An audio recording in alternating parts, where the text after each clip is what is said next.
מאמין, אני מאמין באמונה שלי מאוד בביאת המשיח אני מאמין, אני מאמין באמונה שלי מאוד בביאת המשיח אני מאמין משיח, משיח, משיח אוי אוי אוי אוי אוי משיח, משיח, משיח אוי אוי אוי אוי אוי משיח, משיח, משיח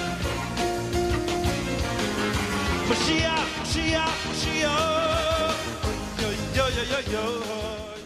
And welcome, everybody. My name is Rabbi Shlomo Nachman, and that, of course, was the music of Mordecai David singing Mashiach. And we are very happy that you're all here today. We're going to do a very special broadcast today. On your screen now, you will see an incredible man named Allan Lieberman. Allan Lieberman has a fascinating job. He has fascinating stories to share. He's a funny guy as well. Allan is a member of our Kosher cooking group for very good reasons. Because what he is a kosher cop. I bet you didn't know there was such thing as a kosher cop. There is. Allan's going to tell you all about it with his new book, Want Mashgiach Now. What? People keep writing me, no, Rabbi, you made a typo. We want Mashiach now. Well, we do want Mashiach now, but we have now a genuine Mashgiach. Before we get started, Allan, I'd like to welcome the guests who are here so far. I'd like to welcome Mary DeHart. Susan Connor is here. Jamie Lee is here. And unfortunately, we can no longer see the people who are watching us on television, and they're becoming a larger portion of our audience. We'll have more people joining us as we go along, but thank you. And on our chat here, we have Shoshi Randalls as normal. I talked to Donald a few minutes ago. He's running a tad late, but should be here in just a few minutes. So, Allan, thank you so much. I think the first question we should probably get to is, what on earth is a Mashgiach? And are you claiming to be the Messiah, the Mashiach, by using that title? I don't think so. Thank you very much, Shlomo, for having me on the show. A Mashgiach, basically, what a Mashgiach is a kosher cop. A Mashgiach works in any facility that creates, serves, makes, that has anything to do with kosher food. And what a Mashgiach does is make sure all the ingredients, all the utensils, and everything around the food is kosher, because the people who will be consuming this are kosher, and it's one of the most important things in a Jew's, the lives of certain Jews, that they eat kosher, and they're very strict about it. And Mashgiachim, like myself, make sure that what they're getting is completely kosher to the best of our ability. So if I go to a kosher restaurant, let's say, and I see the certificate that says this is a certified kosher restaurant, people like you are the ones who give those certificates? I don't give the certificate. I enforce it. There are organizations throughout the world, there's probably 1,500 all told, that give. It's called Hashgacha. Hashgacha is the certificate that allows them to oversee the production and make it kosher. They are the ones who certify it, not me. I enforce the policies. So the restaurant is kosher, but you're going to go periodically, I guess, and check to make sure they're living up to the certification. Well, if the restaurant serves meat, there's got to be a Mashgiach there from the time they open till the time they close. Every moment. I did not know that. Every moment. If it's a dairy restaurant or parv means neutral, or they don't serve fish and salads. A vegan restaurant, for example, would be considered parv. Mm-hmm. Then there's not so many possibilities of error, so the Mashgiach does not have to be there full time. Sometimes, and this all depends on the agency that's giving the certification. Sometimes if the person who owns the restaurant is Shomer Shabbat, meaning they abide by all the laws of the Sabbath, they don't need a Mashgiach at all. But that depends on who is giving the certification. That was my next question. So they could, like the owner of the restaurant, if they're Shomer Shabbos, they could, go to one of the authorities and say, I'm Shomer Shabbos, I know the laws, therefore, for my restaurant, I am a Mashgiach, and they would approve of that. Is that accurate? Correct. That's not across the board. Okay, good. The organization that I work for, which is ORB here in South Florida, they will allow it to an extent. Generally not 100%. So they have to have someone come in occasionally and check. Yes. Good. As most of our friends know, by the way, welcome to Miriam Jacobs and to Guy, which is Frank. Welcome here, Guy. Glad that you're back. As most of you know, my perspective has always been that a little is also good. God does not require all of us to become perfect at this time. Do what you can. So we don't push here that you have to be this totally perfect person. Add to your practice, get a little bit better at a time, grow gradually towards being fully kosher, fully observant, fully Shabbat observance, and so on. That's a really important thing to us. So I want to make one point really, really clear, and I'm pretty sure that Allan will agree with me. Some of the things he's going to be talking about today are things for either an individual who really wants to do it right, or a restaurant or a food production facility that has to do it right because they have the hechshers. Don't think that we're telling you you're doing it wrong and you're not, whatever, because we're not saying that. We're saying this is what kashrut is. Now, how close do you want to get to it? How close can you get to it?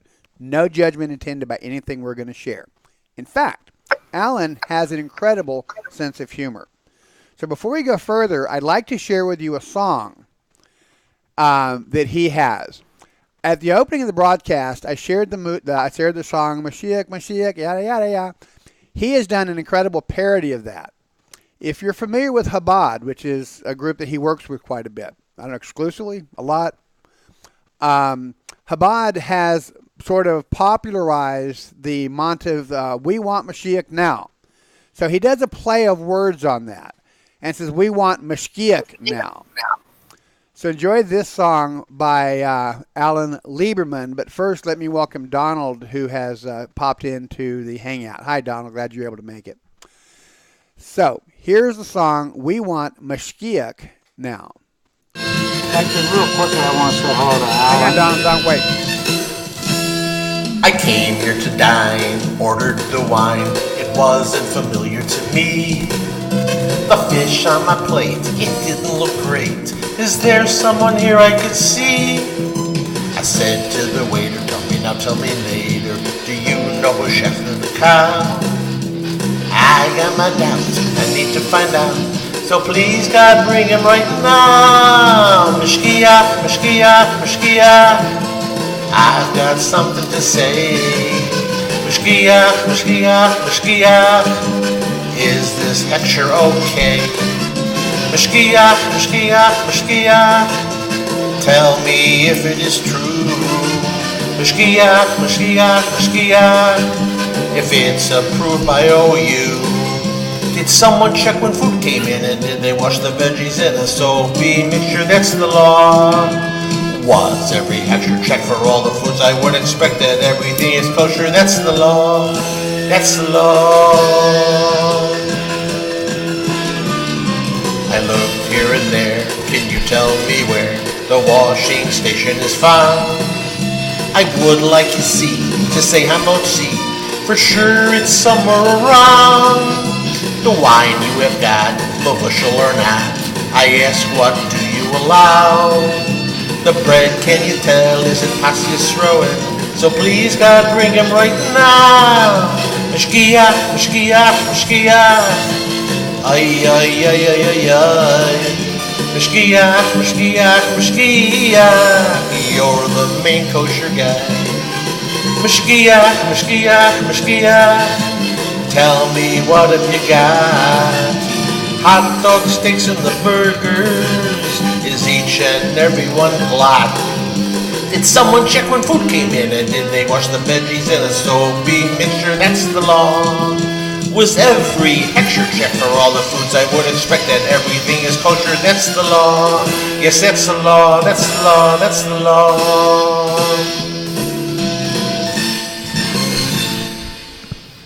I love it. Thank you. Okay, all right, yeah, that's solved it. By the way, Donald, my Sorry, apologies. Michelle. Okay, thank you very much for turning. Okay, my apologies, Donald, for not giving you a chance to say hi to Alan, but I'd already just started the song. Donald, would you go ahead and please comment? Mr. Willinger.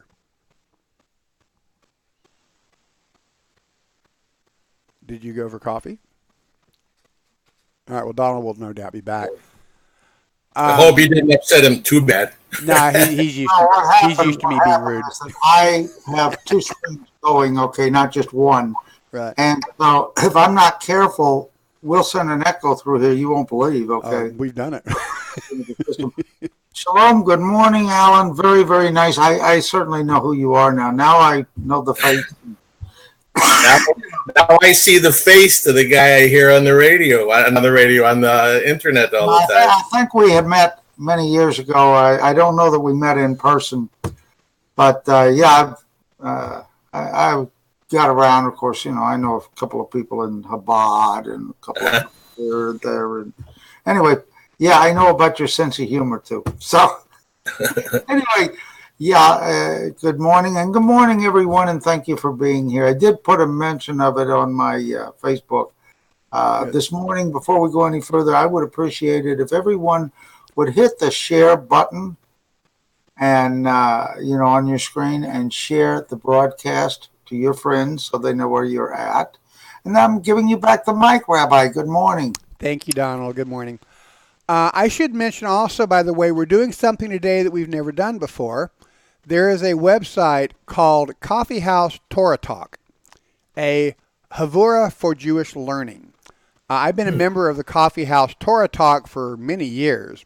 I shared this broadcast over there, and I've offered to keep that window open as well. So people on Coffee House Torah Talk have questions, you're welcome to post it here on YouTube or on Coffee House Torah Talk.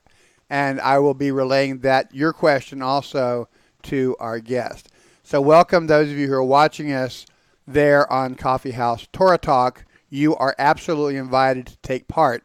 If you have a question, please be sure and post it below the video that you're looking at on the group page rather than somewhere else, because I'm not going to zip all over the page looking for it. But that's the place to post if you have a question or comment for our guest. So welcome to everybody at the Coffee House Torah Talk. All right, so, Alan, I'd like to get this started by asking you to tell us a little bit about yourself. We talked in your Bel Teshuv. When did you decide to return seriously to Judaism? And what sort of went into that? Well, it happened like this. I grew up in a family that were moralistically were abided by the Judeo-Christian ethic. My folks were very honest, sincere, law-abiding people, let's say, but very, very little Judaism. We lit Hanukkah candles and had one or two seders. I'm not sure I remember. So after my bar mitzvah, I just got out of there. I had enough for the time, and that was it. And I was pretty much that way up until my middle 40s. And I had tried some different things, not within any depth, but I was looking for something. I wasn't exactly sure what, but it was of the spiritual nature. Anyway, I get this call one day from this guy whose name was Shmuel David, and I don't know anybody named Shmuel David, so I figure it's one of my friends goofing on me. So he invited me to come to the sukkah, meet the rabbi. Well, I had never been to the sukkah before. So I decided to go, and I went there, and I met the rabbi, and I was completely underwhelmed. These guys were, drinking a lot. I drink like normal people, but this turned me off, and so I figured I don't want to be part of this. The guy didn't leave me alone. He kept on inviting me to come meet the rabbi, and finally got me to go to a Tanya class. Tanya is the seminal work by the founder of the Lubavitch Hasidic movement, Chabad. And I went to this Tanya class, and I got hooked, absolutely hooked, because it really appealed to my inner soul, to my nature. And from there, it was a very, very gradual process. It probably took us, and it all came from learning. It all started with the learning. And it came to the point where I would say within a year, we koshered our kitchen. We would still go to restaurants and eat salads, fish, etc., etc. The next thing, we became Shomer Shabbat. That too was a gradual process, and little by little by little, and then I grew the beard and all that. So it was a very gradual process. Well, we moved to Florida 10 years ago, my wife and I. And I was an observant Jew at that time, but I had never had anything to do with kashrus. And when we went to the synagogue, for some reason, I started hanging out in the kitchen. I like to eat, but I was noticing things when they had every Friday night, they would have a Shabbat dinner, and it was catered, and the Kiddush was catered on Shabbat day. And I noticed some stuff that the guy was doing, the caterer, the Mashgiach, was doing, and it didn't look right. And I would question them. And if I didn't get a satisfactory answer, I'd go to the rabbi. Long story short, it's too late for that. The rabbi said to me, he goes, you ought to learn how to be a Mashgiach. You're really good at that. I go, what? I don't want to sit in front at the table all day and checking romaine lettuce for bugs. I'm not interested in doing that. He goes, no, I just want you to learn the basics so you could be the Mashgiach here in our shul. You take care of the kitchen. So that's what I did. One thing led to the next, and now I work about 30 hours a week as a Mashgiach. Up until a short time ago, I was worked as a substitute most of the time. And going to the different restaurants, going to the different caterers, that gave me all the stories that I put into the book. So that's it in a nutshell. Which is a great segue, because this is a really cool book. I'm going to share a link here on the chat screen if I can find the right window, because the windows keep moving around. It's a miracle. It's something or other. I just opened it up here. That's the problem I was having. I got windows vanishing. Allan, I had to post a nasty fact about you online. Everyone can see it. I have learned that you developed a nasty habit of eating every day. No, not that. Yes. We have to be critical of this man. He eats every single day. Can you believe that, Rabbi? Oy. My computer is acting quite wonky. Where did the broadcast go?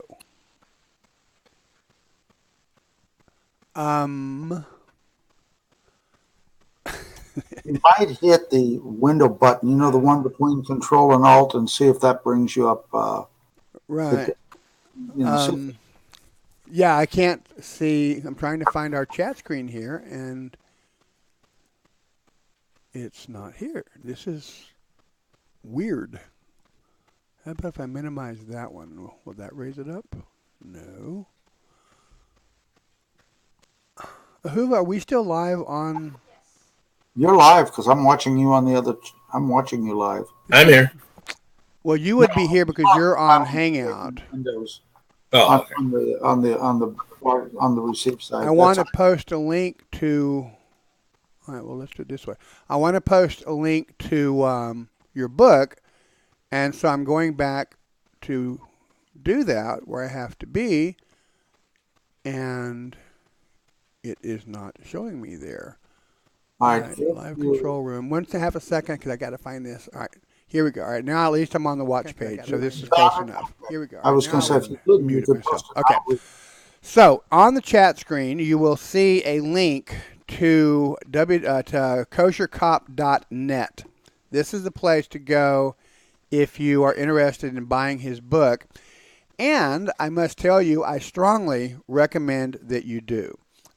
This book does something that I would want in a book that I wrote if I were writing a book on kashrut, which is it gives solid information, but it doesn't like preach at you. It gives you solid information and explains to you why, but it does it in a fun, humorous way. And that is actually quite a skill to be able to do that. So, I'm sorry, I'm still focusing on what the heck happened to my screen. Okay, now I'm back. All right, now I'm back. Okay. I got it. I don't know. It's weird. All right. Anyway, so on the screen, once again, in case it didn't come up on the other window, you will see the link to his book.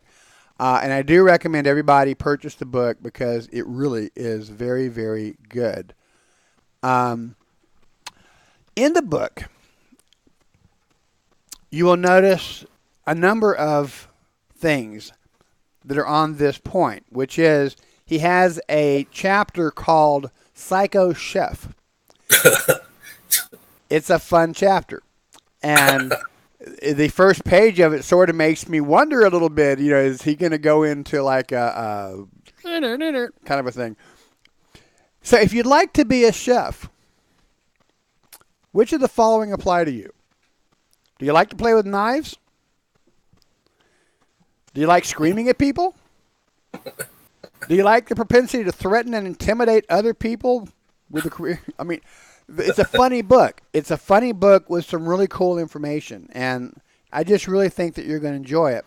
One of the things that he does here that I think is particularly insightful, those of us who do not so much focus on maybe on the details of kashrut as we should.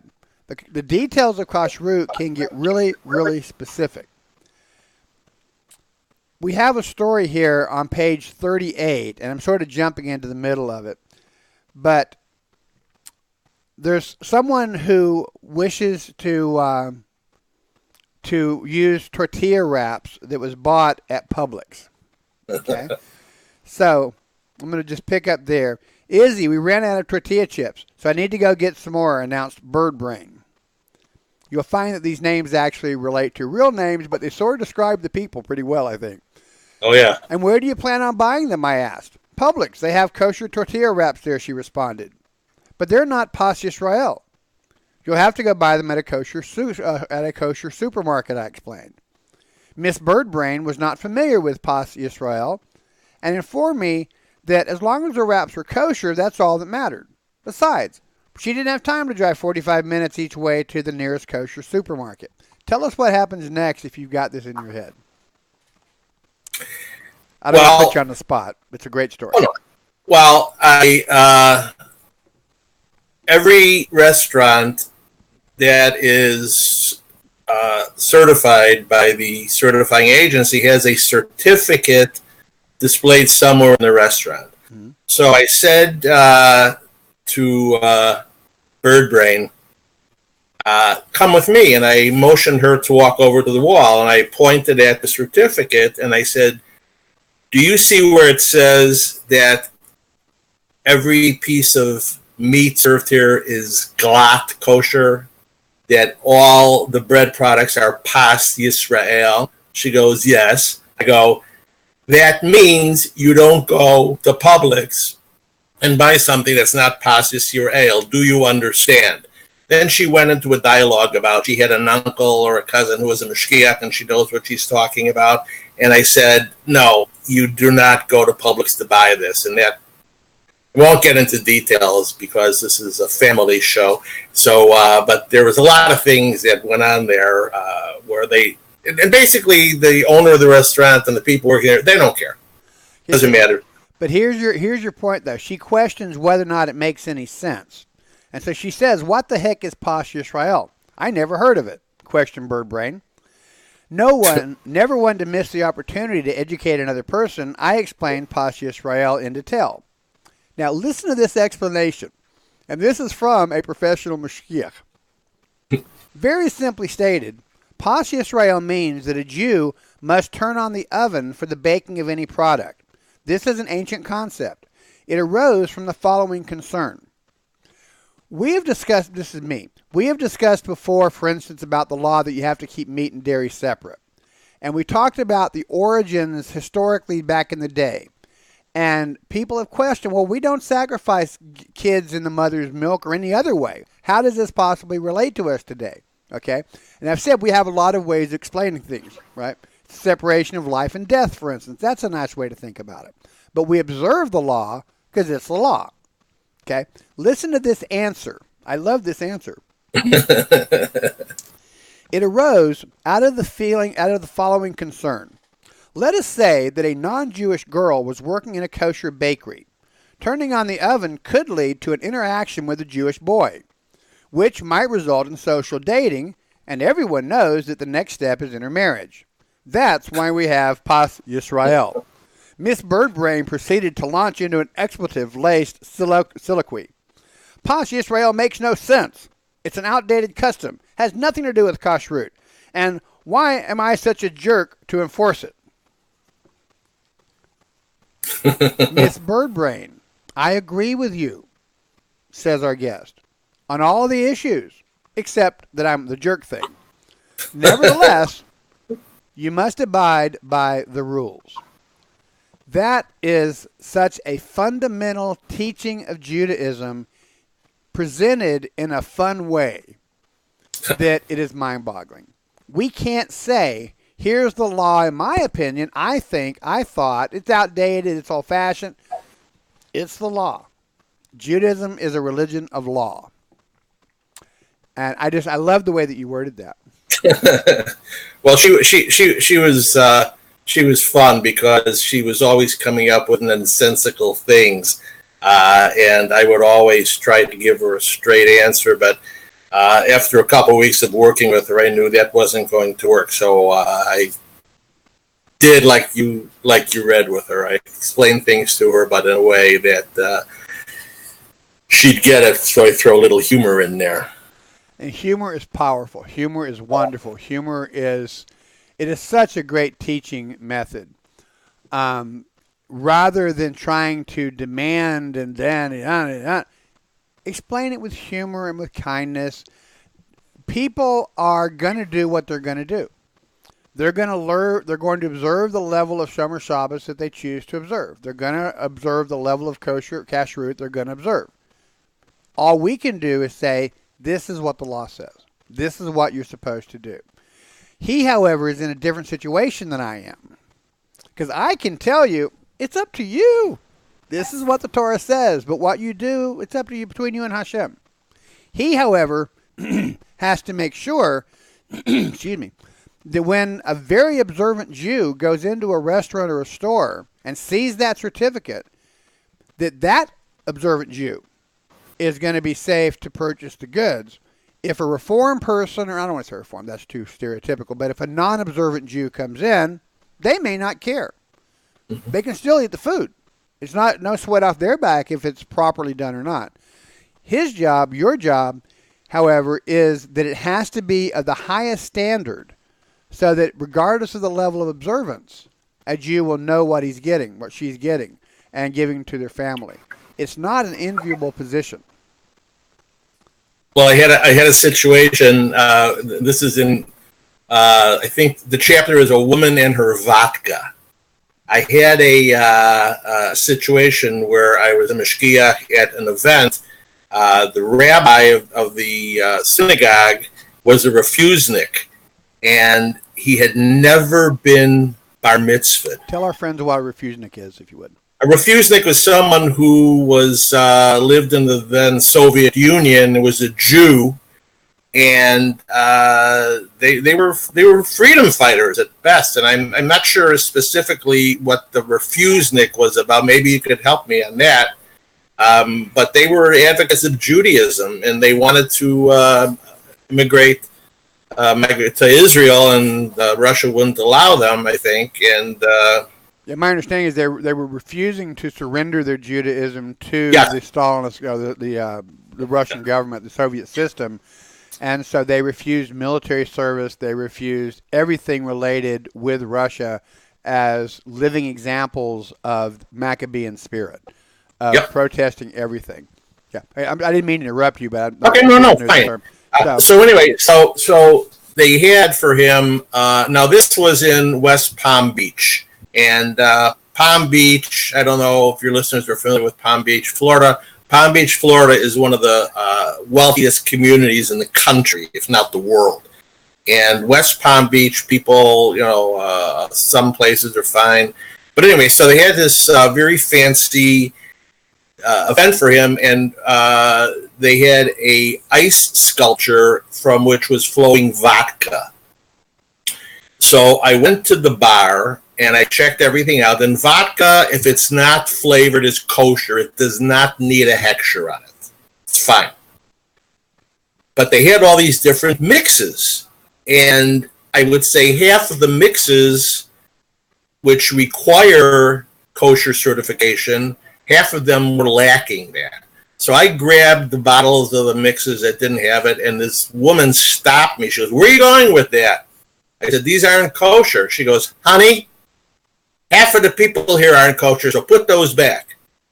And she called me honey, so I figured I could call her sweetheart. I go, "Sweetheart, this dinner is being served by a kosher caterer, therefore everything here must be kosher, including the mixes for the drinks."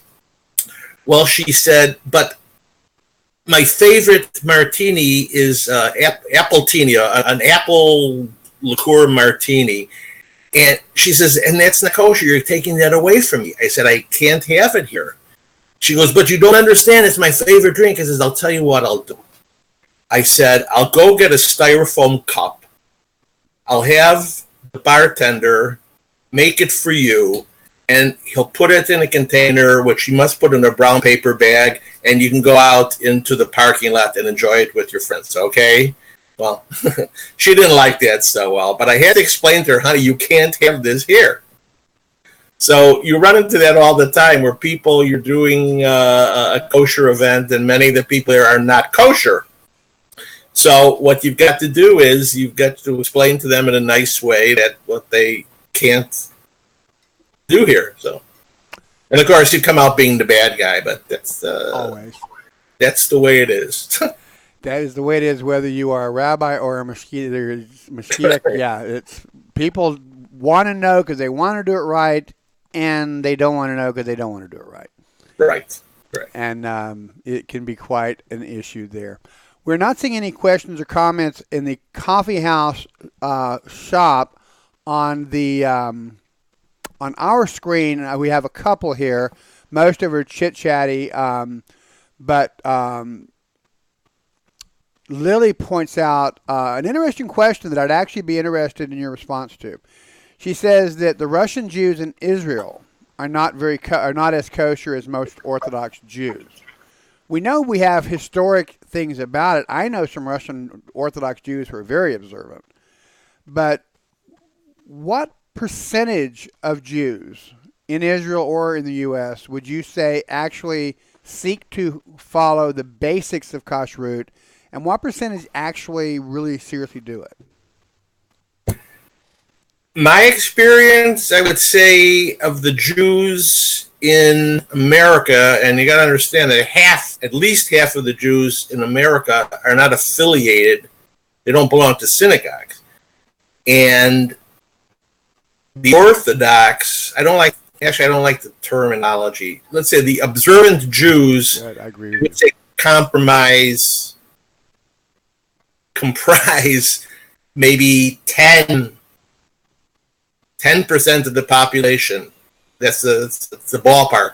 So I would say in America, 10% of the population keeps strict kosher in their home and outside. And I would probably say there's probably another 10% who We'll go out to eat at restaurants and won't eat any meat or anything. We'll eat fish. We'll eat, which is fine. I mean, if that's the level of kashrut that they want at this time, God bless them. God bless them. Living in the diaspora, there are certain realities. Here in Chattanooga, we do not have a kosher butcher. We don't have a kosher bakery. We have 3 congregations. There used to be a really good kosher butcher here before we moved here, apparently. But the Jews in the diaspora really have to decide these things in practical ways that are going to work for them, or they have to move to Crown Heights or somewhere. I was going to say something because I know that Alan's down there in Florida. I was in Jacksonville, Florida, and there was this lady that opened up a kosher restaurant.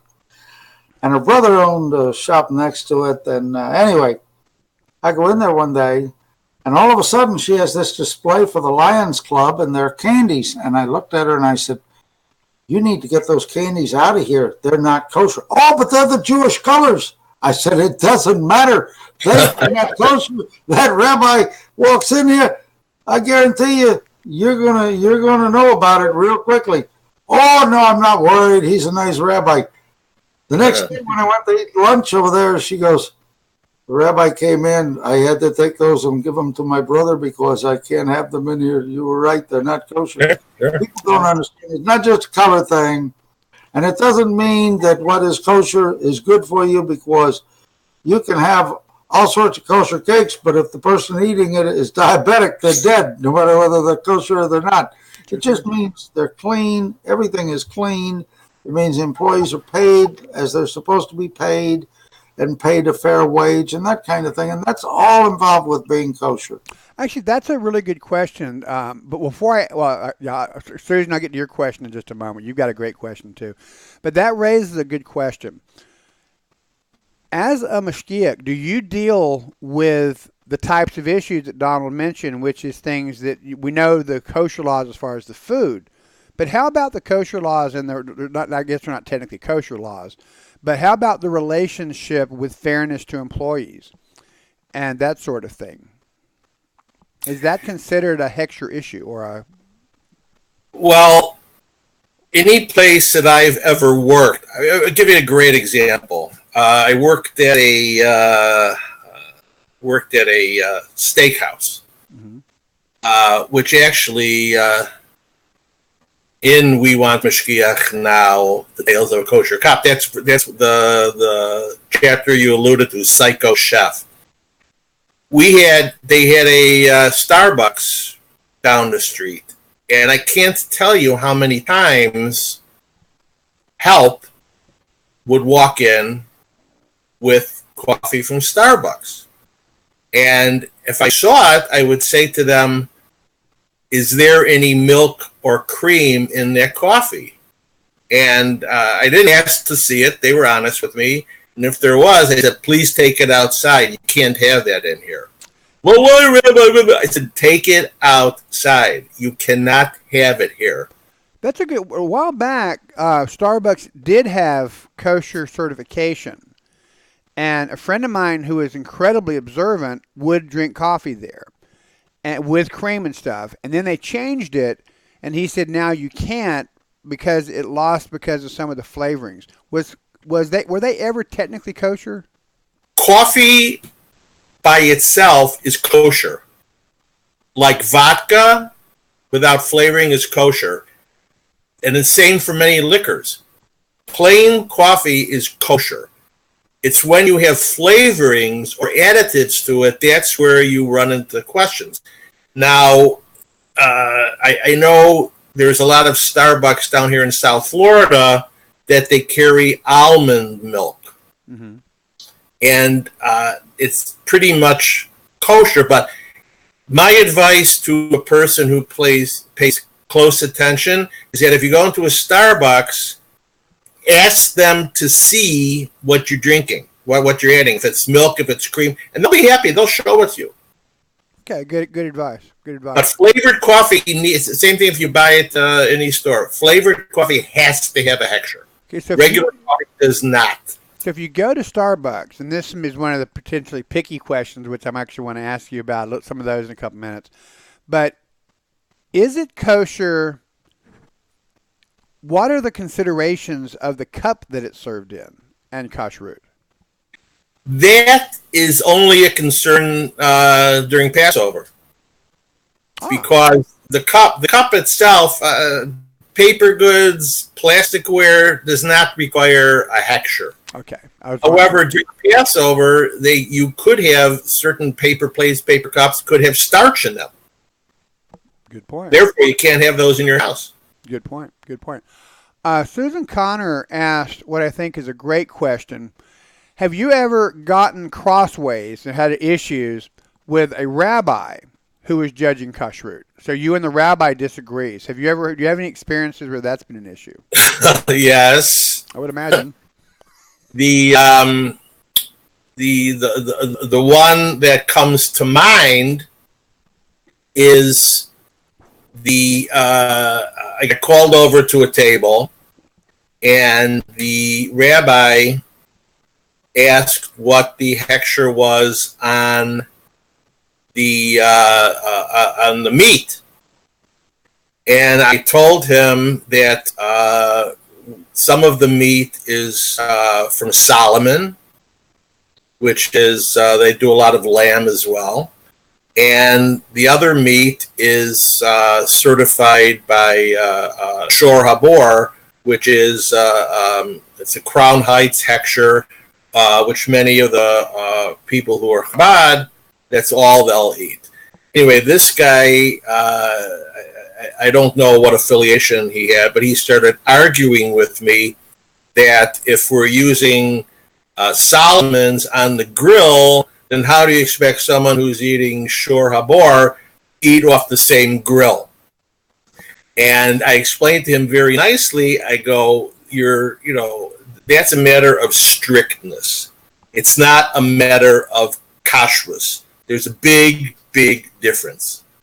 It's completely kosher. Both meats are completely kosher, but putting one on the grill that you may think defiles the other one, I said, that's a matter of strictness. Then maybe what you should do is get the fish, which is cooked in a separate place. And he was not sincere. He was with a bunch of people that he was trying to impress them on how much he knew. He also asked me, when I told him what the hechsher was, he says, "Are you sure?" I said, "Well, when I came in at 4 o'clock, I checked the freezer, and I'm sure. But if you'd like me to go look at it again, I'd be happy to." He goes, "Yes, I would." And I go, "Would you like to join me?" Well, he didn't pick me up on that. But right. Yeah, you run into that, and most of the time, there's sincere questions. But every once in a while, at a restaurant or at a catering event, you get people asking questions, and the whole purpose is to show the people around them how much they know. Absolutely. That's a big issue. That's a lot of times on the internet, too. People are so interested in showing you how smart they are with their answer that afterwards you got no idea what they said. We always really try hard here to be very clear and not try to impress people with our use of word, technical terms and that kind of thing. Sure, It's hard to do sometimes, so it really is. That's a great answer. So Shoshi Randalls, who is here with us, but she has texted milking almonds is a very tricky job. I thought that was going to be something else. You got to have very small fingers. Lily says, "I've never seen Jews here drinking vodka, just red wine on Shabbos." It's definitely kosher, like he said. Oh, you're hanging around the wrong crowd, Shoshi. That was actually Lily said that one. Oh, Lily, sorry. John D says, "This is great info. I'm not a Jew, but I'll definitely buy kosher over non-kosher. Why wouldn't you want the extra oversight over your food?" Donald mentioned a couple minutes ago a really good point. Just because it's kosher doesn't mean it's not loaded with sugar or whatever. So just because something's kosher doesn't mean you necessarily want to eat it. What does kosher certification actually tell us about the food? It depends what it is. The kosher cornflakes, Kellogg's cornflakes, some are kosher, some are not. Same thing. doesn't matter. Made in the same plant. There's nothing for dry goods or canned goods that would make kosher desirable. The only thing it would pertain to would be meat and would be chicken. It's the way the animal is slaughtered, which does not minimizes the pain and suffering, which some people tell us can have. Obviously, if you're under stress, it's going to affect your physical health. Well, if the animal is stressed out, well, who knows how that affects the meat. But what it does, kashrus, all the blood must be drained, 100%. Blood's got to be drained, and blood carries disease. So your meat, your red meat, is going to be healthier than meat that's not. And there's another thing that's very interesting. You never ever see a case of salmonella come down to kosher chickens. And the reason for that is this. Those of you who eat kosher chicken will notice that, especially around the wing, there's like little these pin feathers that are still in there. And the reason they're still in there is the way the chicken is prepared. Non-kosher chicken, once the chicken has been slaughtered and all those feathers have been taken out, they further clean it by putting it into a vat of hot water. That hot water becomes a soup. And if there's any types of bacteria in that chicken which are not affected so much by heat, you're cooking them all in that bacteria. Kosher chicken is washed in cold water. So any disease that chicken may have is not transmitted to the rest of the chickens. That's why there's never been a case of salmonella in kosher chicken. Interesting. So back in the day, especially most of us here are Sephardi, but back in the day, people typically raised their own chickens, and they knew how to go slaughter them. So they probably did not have any kind of Schechter license or permits or anything like that. But if you know what you're doing with chicken and with birds, you don't necessarily need the kosher certificate. But if you're going to buy it from a store or something like that, then you definitely want to have it because you don't know for sure. Is that an accurate statement? Yeah. Yep. Okay, that was my understanding. Great. Shlomo, I've got my computer on with my PayPal. I just noticed that Louis Kessler just bought 2 books. He's got to be listening. Excellent. Yeah, I believe he's one of our people. Yeah. And by the way, he bought 2 books. If I could mention this, I had a sale going on for the first month of 2019 that if you bought one book of We Want Mashgiach Now, you could add another for 2 for 19, 2019, 2 for 19. And the postage on there is only $3. I don't rip anybody off like certain companies do with the postage. I charge you what it costs me. So if you decide you want to buy a book, they're 2 for 19 plus $3 postage for the month of Adar, which is the month of great joy. So everybody be happy out there and repeat after me. 1, 2, 3. Whee! I love it. Love it. Got to be happy. Love it. In fact, Rabbi Nachman says, how can you tell a person is a good Jew? He'll be happy. Yeah? Uh-huh. And thank you, Louis Kessler, looks like. Louis Kessler, yes. Yeah, I would really honestly encourage everybody to purchase one of these books. I posted the link, I think, 3 times. I'm going to be posting it throughout the broadcast. But if you go there, you'll get more information about the book, and at the bottom of the page, you'll see the link to buy the book. I really encourage you to buy the book. It is awesome. He sent me this in the mail, and I could not put it down. There's also excerpts. On the website, there are excerpts, so you can see what Shlomo's talking about. What were you going to say, Donald? I thought I would throw this in because I know Allan, being the man he is, will admit that I am correct. Every now and then we get somebody in here who says, why Jews can't eat pork. And I tell them immediately, every 31st day of Adar 2, they can pour all the pork they want. Am I not correct, Alan? The first day of Adar 2, they can have all the pork you want. 31st day. The 31st day of Adar 2. Oh, without doubt. I think there's not the... I told you, the 31st of Adar 2, they can have all the pork they want. And I've told you, someone's going to hear your and joke. Shellfish. Yeah, we're going to laugh because we understand the joke. People who don't understand the joke, Donald, are going to think that means that once a year Jews are pigging out. That joke has issues. I'm just saying it's funny if you know the calendar, but otherwise I don't know. Joke about it. Alan caught it right away. Alan's going to know for sure. That came up at Chabad one time, and that was the reason when I was at 770. That's when it was. We were standing around, and this lady made the comment, and nobody was talking to the lady. Okay, she just made that comment. I don't even know what she was doing. And anyway, so there was guys standing around, and one of them made a remark, and I said, "Well, what are you talking about? The 31st day of Adar 2, you can eat all the pork you want." And the rabbis were standing around there, those black hats, right? They just rolling over laughing, and this one guy, huh? What? Well, also, I would like to quote one of the great Jews of our generation, Woody Allen, who he wrote this book called Without Feathers. It's all kinds of little short stories. And he says that the Torah does not say you can't eat pork. It recommends that you don't eat pork at certain restaurants. Woody Allen, ladies and gentlemen. All right, excellent.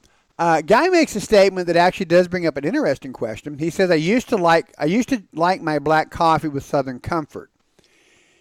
You could have your coffee and you can mix it with things. It just has to be either hextured or something that doesn't need to be hextured, like vodka. So you could have coffee and vodka. I don't know what it would taste like, but you could do that. There's no problem mixing in that kind of a case. There is a great website, CRC. That's the Chicago Rabbinical Council, my hometown Chicago. They have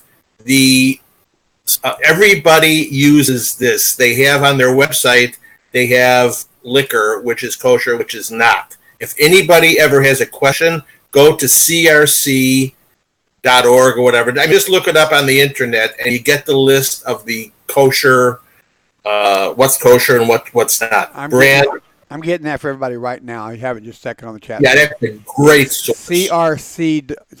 crcweb.org. Yeah. Chicago, it stands for Chicago Rabbinical Council. Right. So that's now on our chat screen. You can go down and click that. Everybody uses this. Yeah. It's funny. Nobody realizes like what kosher wine is, and they sit back and they say, well, what makes it kosher, that kind of thing. Believe it or not, grapes can't touch the ground. And that's a big issue because if you go to non-kosher, those guys can pick up the grapes all over the ground. But if you go kosher, they can't touch the ground. They're little like this that a lot of people don't understand. Is there any other thing on that? That's a really good question. Is there anything else that we should know, Alan, about why it is that you should be so careful with wine? Because I know Jews who say wine's wine. Who cares if it's got a hexture? No, it's not. I know that. I'm not saying that. But I got to tell you the truth is that there are rabbis whose opinion is that wine comes from grapes. Grapes are fruit. But what Donald says is valid, but it's also, too, when you make wine, I mean, there's a process. And that process, where is the wine made? What else is made where the wine is produced, where it's which is a question. But the biggest issue with kosher wine is the issue of mavushal versus non-mavushal. The word mavushal means boiled, cooked. For example, there's 5 major kashrut agencies in the country. Half of them say you cannot drink non-mavushal wine. That's wine that has not been cooked. Whereas the other half will say you can drink mavushal wine. You can drink non-mavushal wine. The answer to that is pretty much like the answer to Pas Yisrael. The mavushal wine that has not been cooked has been historically used in idol worship. It's been used for by pagans. It's been used for idol worshiper who used wine that was not cooked in their rituals. And so it does not make the wine non-kosher. For example, I have to enforce at any event I go to that the wine has been cooked. Otherwise, they can't use it. And people ask me why, and I tell them that's the policy. And if they want a further explanation, I'll tell them about its tradition that wine that was not cooked was used in rituals. And they'll say, well, that's nonsense. That happened 2,000 or 3,000 years ago. And I happen to agree with them. It is nonsense, but that's the rules by the Kosher agency that you're working for, and you follow their rules.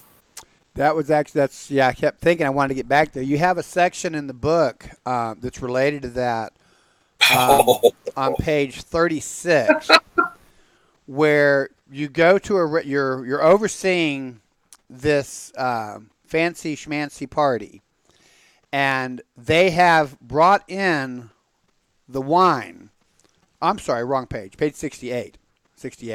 They have brought in the wine, quite expensive. They got it from Israel. Oh, yeah. You look at the wine and you say, but you can't have it. And it's exactly because of the issues that you're bringing here. The people who are catering it, you got to have wine. They don't have time to get more wine. They already have this huge investment. And so you go through this process of trying to figure out some way to justify their having the wine. It's actually funny if you put yourself there as like a bird's eye thing watching this thing, as the Mashgiach really wants to help these people get what they want, but he has the law to go through. It's really interesting to me, the way that you have to sort of go back and forth. And you talk about what that means. The guy who was it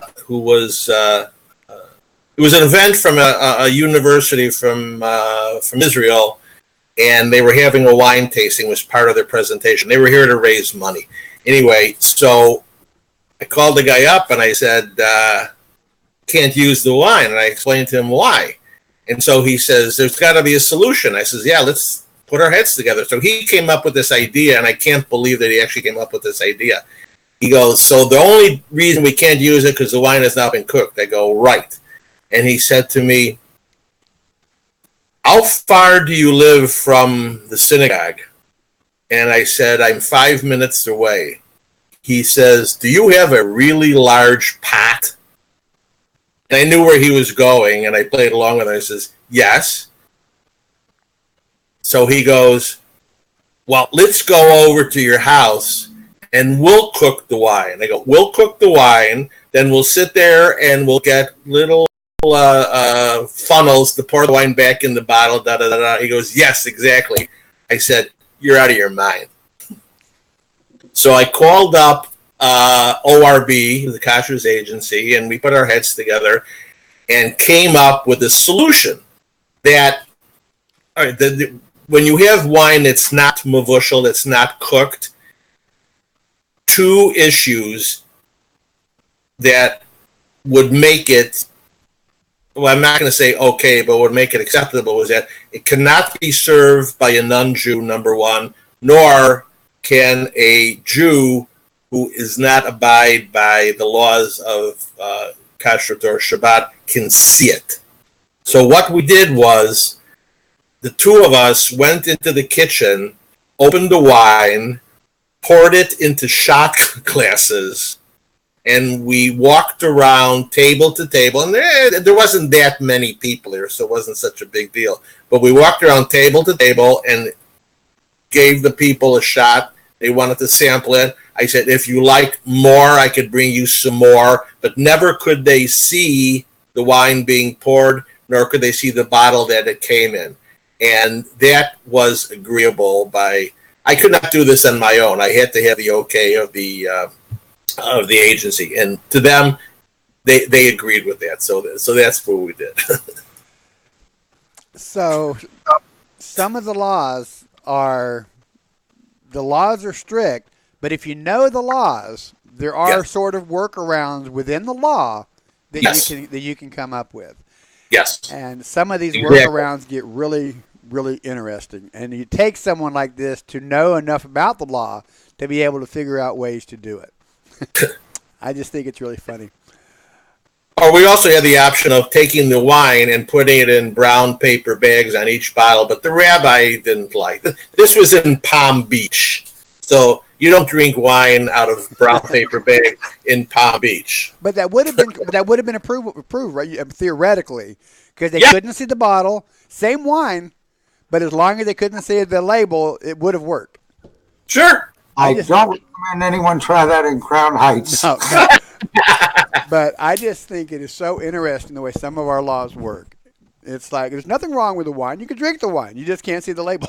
It's just interesting stuff. Well, you look at the Talmud, you look at the arguments that go on, Reb this, said this, Reb that, and they all go like this when they say, am I on screen now? Yeah. They go like, when you take this way and they go like this, then you know they're really talking. So that's what's great about Judaism. Right. You take the law, you don't break the law, but you find a way that you can implement the laws themselves and get to a decision that works. Well, it's sort of like if you live in a high rise, you're not permitted to push the elevator button on Shabbat. So they came up with these Shabbat elevators that simply go up and stop on every single floor. You still get to the bottom floor or the top floor, but it takes a little bit longer, but you're not violating the law by pushing the button. And you get to meet some nice people. Maybe you make new friends. Right. So that's interesting stuff. We have been going at this, if you can believe it, for an hour. It is now 1 o'clock here on the correct coast, the right coast, the East Coast. I moved here from California, so I can say that. We have been going here for an hour, and normally when we have broadcast, we do straight interviews, I guess you'd say, for the first hour. Second hour, we like to invite the guests to stay if we're having a good time, and we're having a great time. You're a great guest. I know that you do have something that you needed to do after this. Do you have time to stay with us for a little bit longer? Yes, I made arrangements. Yeah. Excellent. So we are at the point now of the second hour, and we're just simply going to continue with what we've been doing. Susan, huh? Okay, my wife says, show that book again. Buy this book. Buy this book. And I'll, in fact, post the link again. It is many, many times here in the chat screen. Susan, we can do a double screen here. Right, double. Twice for your money. And here's the other side. Right. And that's me over here. Right there, see? By the way, have you gotten Alan to meet Ahuva? That's the rabbi's favorite wife, okay? I don't know if you got to meet her. He hasn't met her. Oh, he needs to. She is. She always wears. I've seen her on the internet. She's never met her. Him in line. Don't let him tell you otherwise. She keeps him in line. Oh, see, that's her. That's the job of a wife. Here she is coming up. She was doing something else on her computer. Here is Ahuva, my better half, who was not expected to be on camera. Better than a mirror. Okay. She says better than a mirror. Okay. Yeah, she's everything I think anybody would ever want in a wife, but you can't have her because she's mine. Hashim gave her. Hey, sounds like a song to me. Doesn't it? Did you see how she dresses, everything? But she is just so sweet. And she does. And when you say better half, I'd say she's probably the better three-quarters of you. Be nice to me, though, too. I would agree with you, but she's a wonderful, wonderful. Yeah, Donald, he can put a plug in you just like that, I think. There you go. I am the key master. She's a wonderful person, but I want to make sure you got a chance to meet her. The back of the book, by the way, does have something pretty cool, I think. It says, We Want Mashgiach Now takes an inside look into what it's like to be a supervisor in the kosher food business, or, as the subtitle suggests, Tales of a Kosher Cop. We Want Mashgiach Now I'm doing it. We Want Mashgiach Now is both humorous and educational and at times outrageous, as the author tells stories about a psycho chef, a crazed sushi cook, and other wackos. Allan provides insights and describes the intricacies of kosher law in an easy-to-follow narrative, sometimes a bit irreverent and always entertaining. Once you start reading We Want Mashgiach Now, it will be hard for you to put down. Allan Lieberman is well known in the world of Jewish music. He has written and produced 7 recordings of original movement and comedic parodies like the one that we shared earlier. We Want Mashgiach Now is his first, definitely not the last, book of Jewish humor. I wouldn't even call this a book of Jewish humor. I would call this a book of Jews. Because Jews are funny. Jews are legalistic. Jews are faithful. We're all these things. And humor is just an integral part of the Jewish spirit, the Jewish nature. I can't tell you enough, friends. I love this book. You've seen me do other interviews with people. I don't think I've ever pushed a book this hard. I love this book. I really do encourage you to buy it, Jew or non-Jew, interested in kashrut or not. This book, I think, will open your eyes as well as make you smile. Allan, I would like to invite you also to join Kosher Cooking, another group owned by... He's a member. Oh, okay. Yeah. But, yeah, that would just... And then you might even want to put a picture of your book there. I don't know if that's acceptable. Yeah, no, of course. Yeah, you could do that. Okay. In fact, I forgot. I did put a link for this in Kosher Cooking, I think. I did on most of my groups. I think I did in Kosher I Cooking. think you did, too. I think that's where I saw it. But I wanted to make sure if we got a copy of the book in there for him. That because you do, in cooking and everything in Judaism, always has to have humor. And this is so typical of us. It is. And here Susan Connor makes a statement that, or actually it's a question, because I was going to say, but I would actually like to ask it as a question, but she has a question mark on the end.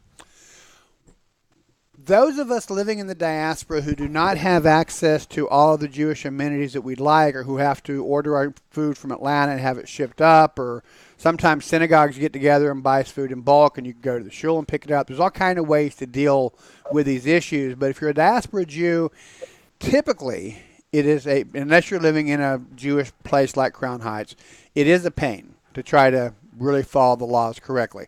So people make exceptions. People figure out, well, that's the law, but at least I can do this much, whatever they do. We are often told about 2 places or 2 groups to purchase food. And that's Susan Connor's question. She writes, Empire Chicken. So Empire is one of these. And the other is Trader Joe's.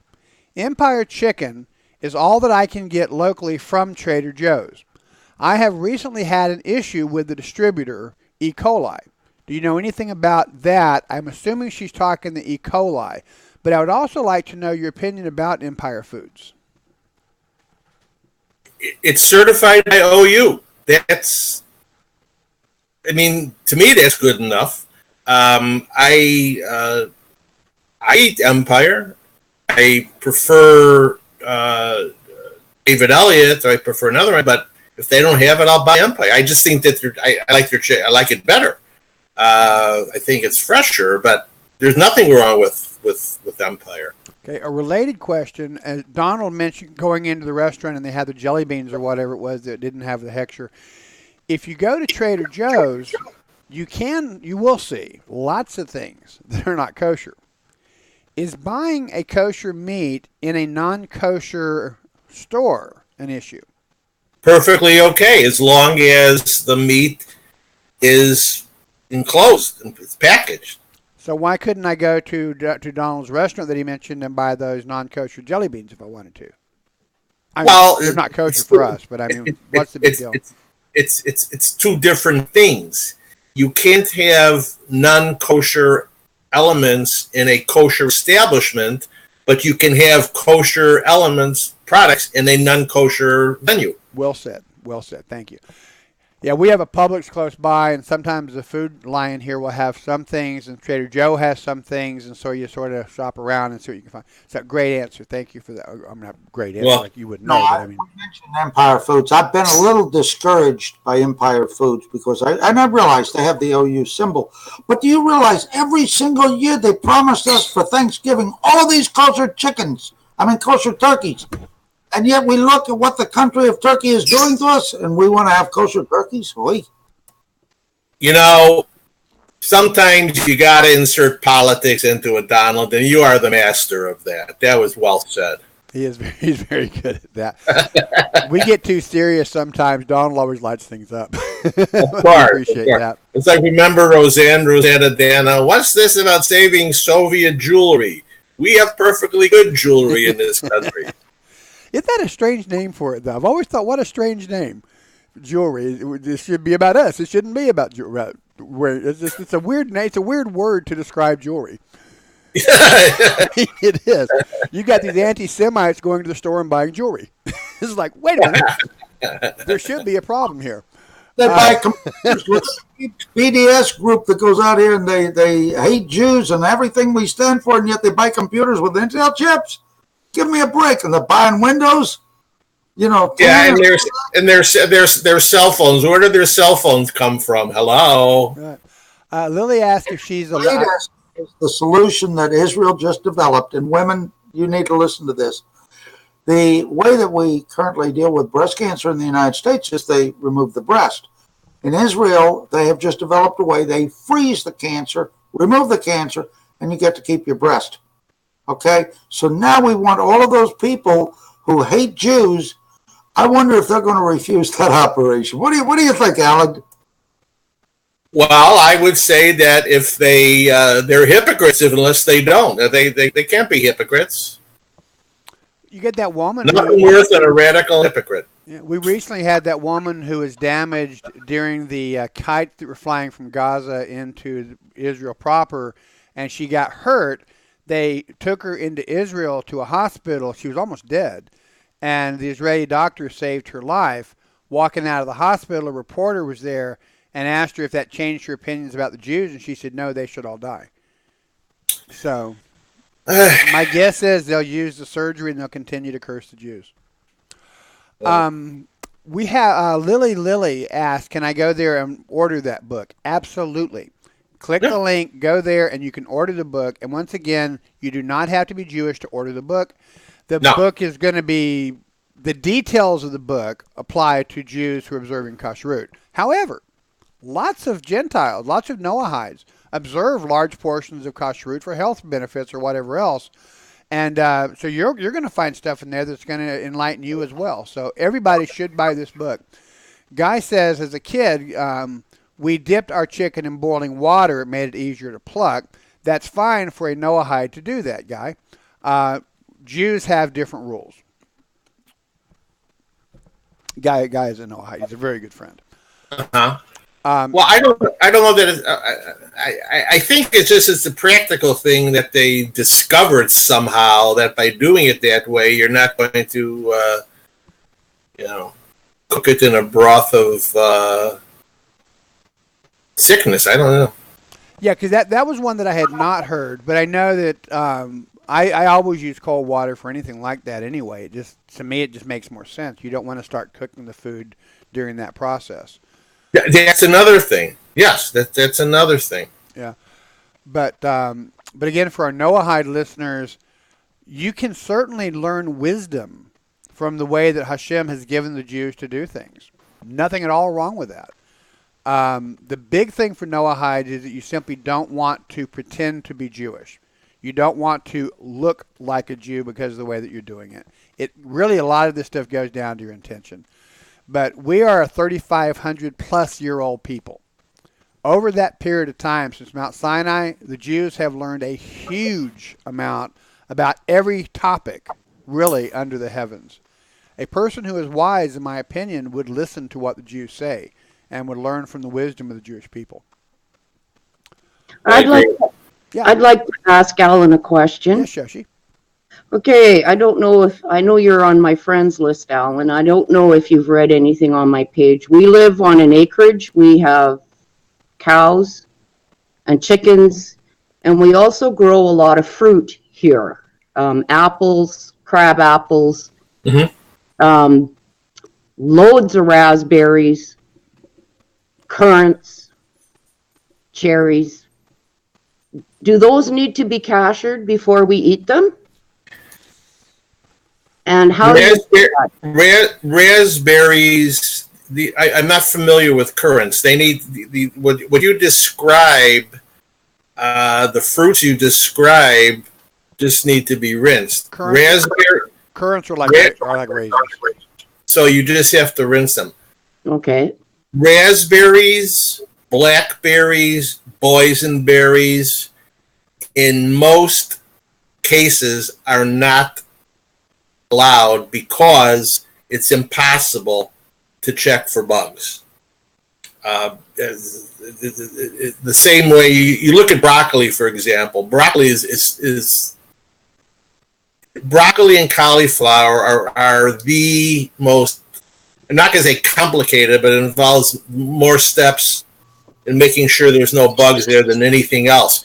Raspberries, blackberries, and boysenberries, most kosher agencies do not allow them unless, and this is going to blow you away, unless they're pureed. Then you can see the bugs. Now, the reason for that is that all laws of kashrus are, the only thing it says in the Torah is not, don't seed a kid in its mother's milk, and it tells us what birds we can eat and what fish we can eat, what we can't eat, and what animals we can and can't eat. It doesn't get into the intricacies of it. The Talmud does, and the Talmud says don't eat bugs which are visible to the naked eye. So when you go and take the raspberries and you puree them, you're fine, because the bugs are going to be smushed up with everything else and you can't see them. Now, does that make a lot of sense? No, but that's the law, and we follow it. Actually, it does make sense. It's like the law that says that we're supposed to wear tzitzit in the daytime, but not at night, because you can see the tzitzit in the daytime and not at night. Theoretically, because it's dark. Okay, that makes sense. Yeah, that makes sense. I think that makes total sense if you consider the overall scope of halakha on some of these issues. Yeah, you know. See, I think so much of this stuff really goes down to intention. And the intention is you're not allowed to eat bugs, so if you can't see them, you know. That makes total sense to me. I'll go along with that.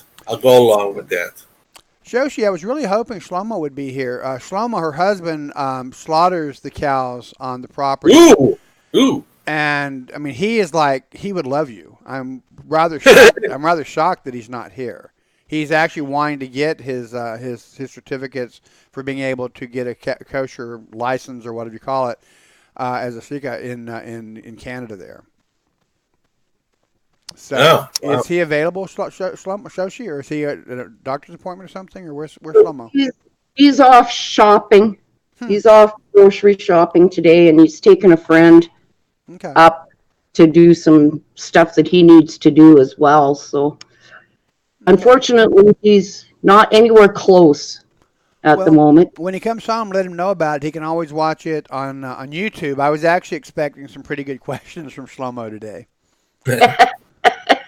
Maybe God is sparing me. Maybe he'd ask some questions that I don't know the answer to. Yeah.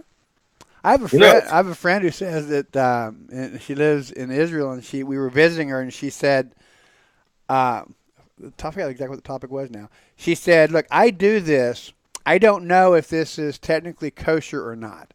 And she works really close with a rabbi. I mean, like twice a week they get together. I mean, she's like absolutely solid. So I said, well, why don't you ask the rabbi? And she says, because if I don't know, I can keep doing it. But if the rabbi says I can't do it, then I can't do it. And this is what I do on Shabbat. I like Yeah. Sometimes ignorance can be bliss. And she's a very observant person. So sometimes ignorance can be bliss. Maybe Hashem was protecting Shlomo in some way. I don't know. Oh, probably not. He's kind of got the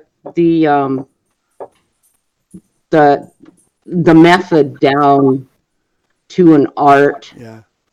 Didn't he even buy the Bel Shem Tov's knife for sectoring? Yes, he did. Yeah. What? The knife that you use for sectoring was invented by the Bel Shem Tov. Really? Yeah, Whoa. across all branches of Judaism. That's the knife that's used because the way the sharpness is, you have to make sure it stays sharp, of course. But the way the sharpness is, it cuts everything in a single stroke and it's perfect halakhically. Virtually everybody uses the Bel Shem Tov's knife.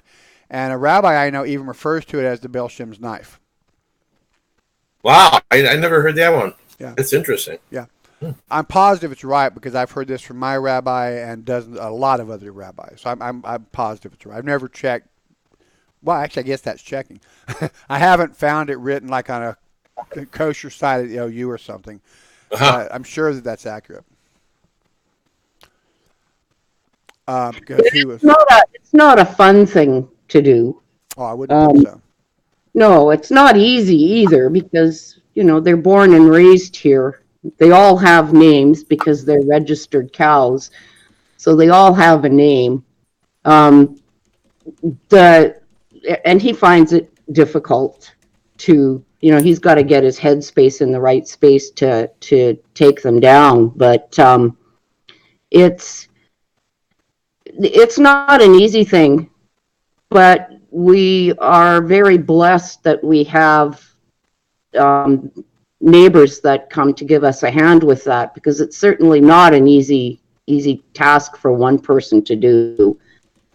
And I find it hard to be out there when they're doing that. I don't mind dealing with the animal when it's skinned and hanging and ready to be cut up, but I have a hard time watching them go down because I spend so much time with them. But it's done very carefully and it's done very cautiously and it's done very consciously. And we know that we've cared for the animals the best they can while they've been alive. Right. I was just looking over here on Jewish Virtual Library just real quickly. It says the Israeli historian Jacob Katz has documented how other practices provocatively separated the Hasidim from their neighbors. For example, Hasidim advocated using a sharper knife when slaughtering the animals than the one that was used by the Mitnagdim slaughterers. Such stringency has had a socially divisive effect. The Hasidim no longer could eat in the Mitnagdim's house. I'm looking to see if it says that the others accepted it later. I don't see that here. But like I said, I've heard that from numerous solid sources. Well, to me, that's just a form of divisiveness we don't need because certain Jews will only eat certain hashgacha because the one who shechted the beast is more pious than theirs and blah, blah, blah, blah, blah. Well, observant Jews should know better than anybody why we don't have Mashiach. Not Mashgiach, Mashiach now, because Absolutely. Jews fighting against Jews. We need to be united. Absolutely. That, in Can't fact, be talking about my knife is better than your knife. Amen. That in fact, is why the second temple was destroyed. It was because of Jewish influence. Yeah. We're doing the same thing, and yet we're saying we want the Messiah. The point, though, just to clarify, is not that the Hasids said our knife, our way is better than yours. It's that the knife that he invented, the handle fits the hand in a way that is firm and solid and it doesn't slip. And it wasn't that he invented it. It was just that style of knife became so prominently used by everybody over time that it is, typically speaking, as I understand it, the preferred knife. Not because he invented it, but just because the style of that knife works so wonderfully for doing that. Wasn't trying to raise up anything divisive or saying Hasids versus Mitnagdim or whatever. It has to do with the handle. Yeah. Personally, was the handle is not, you could slip, etc., and that may be it just alone is just the Yeah. handle makes it Yeah. that much. But if you as a mashgiach is not familiar with that, then I need to do more checking into it, because I would think that that's something, if it's accurate, that you would have known about. So I'm going to do some double checking on that later to just see if that's correct. I have Yeah, been I'm told going that. to myself. Yeah. Yeah, but I have been told that by numerous Is people. there a law that says how the handle of the knife must be? I know there's one of how the shape and all, but what about the handle? Does it even discuss that? That was a No. question for you, Alan. He's thinking. Does the shape of the knife used to slaughter a cow, does that knife, is there a specific, I know there is for the blade, is there a specific shape that the handle must be to be acceptable? I've never heard any conversation other than the blade. Yeah, that's all I've ever heard, and I think that if somebody, I don't think there's a law concerning it. I think No, I think it's one of those situations where in practice they kept finding that this knife was very effective. It was the design, sure. Yeah, and it became the popular design. Not because of the Bel Shem Tov or anybody else, just because the knife is so effective at doing this work. right, and that that's not reinventing the knife, that's reinventing the handle, and as far as I've ever known, there's not a rule as to how the handle must be. There was on how the blade is. Now that's true, and the blade must be sharp, exact design of the blade. But I've never seen anything on the handle. And if somebody made a handle that is easier to use and more secure, I would think it being a better handle, obviously. Well, I know Jews like the handle, but I don't know about the handle. Okay. Yeah, I got you. By the way, Soshi, I grew up on a farm. Of course, I raised goats and cows and all of that. And how we got by with the slaughter of our own animals was to trade with another farmer. We would trade out, to a different animals, because I wouldn't let my mother, kill one of my chickens or kill one of my goats or one of the cows. Just not going to happen.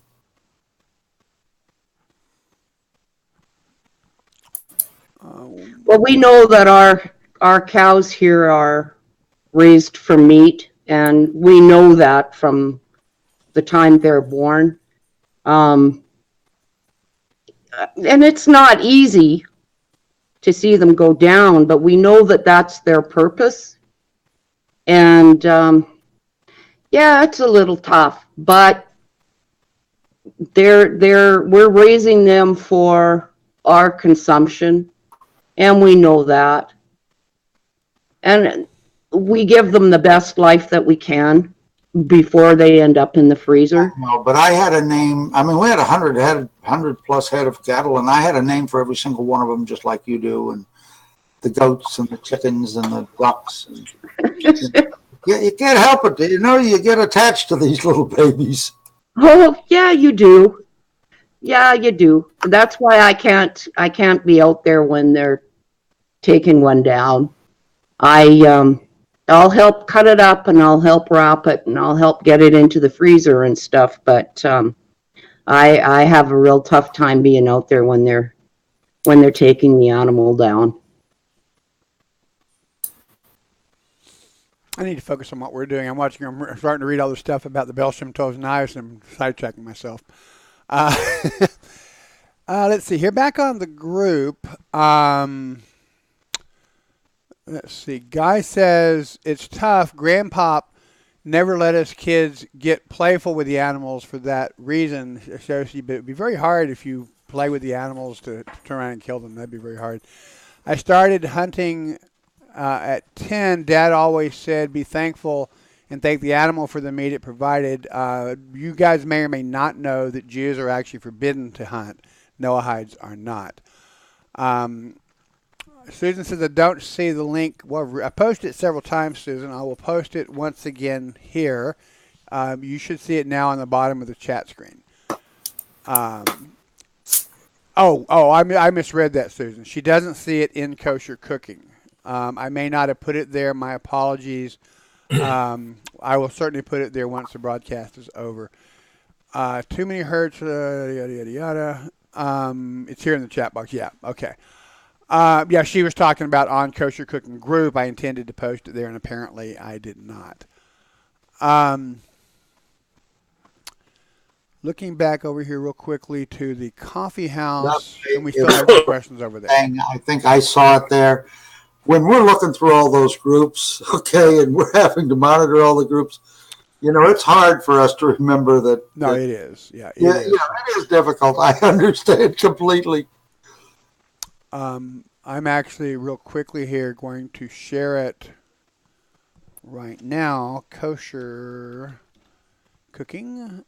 And include the original post. Okay, it is now in Kosher Cooking. Thank you for that. I really did think I did that. I had intended to post it there. Oh, Alan, I wanted to mention the first time my husband took an animal down, he'd contacted Rabbi Ariel Nachman Ben Haim, who is the chief rabbi at the online synagogue that we're members of.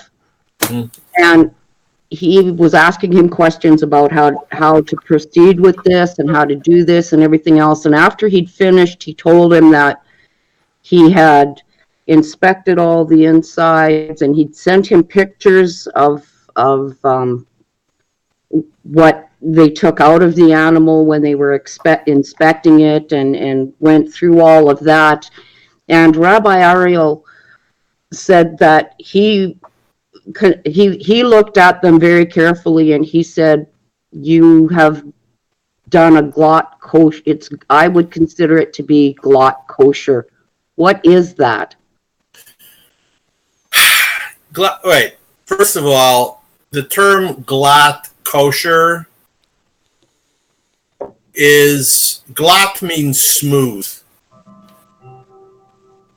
Glot kosher by definition is that when the animal is inspected, that what they inspect initially are the lungs, and the lungs have to be smooth. And by smooth, it means no lesions on them.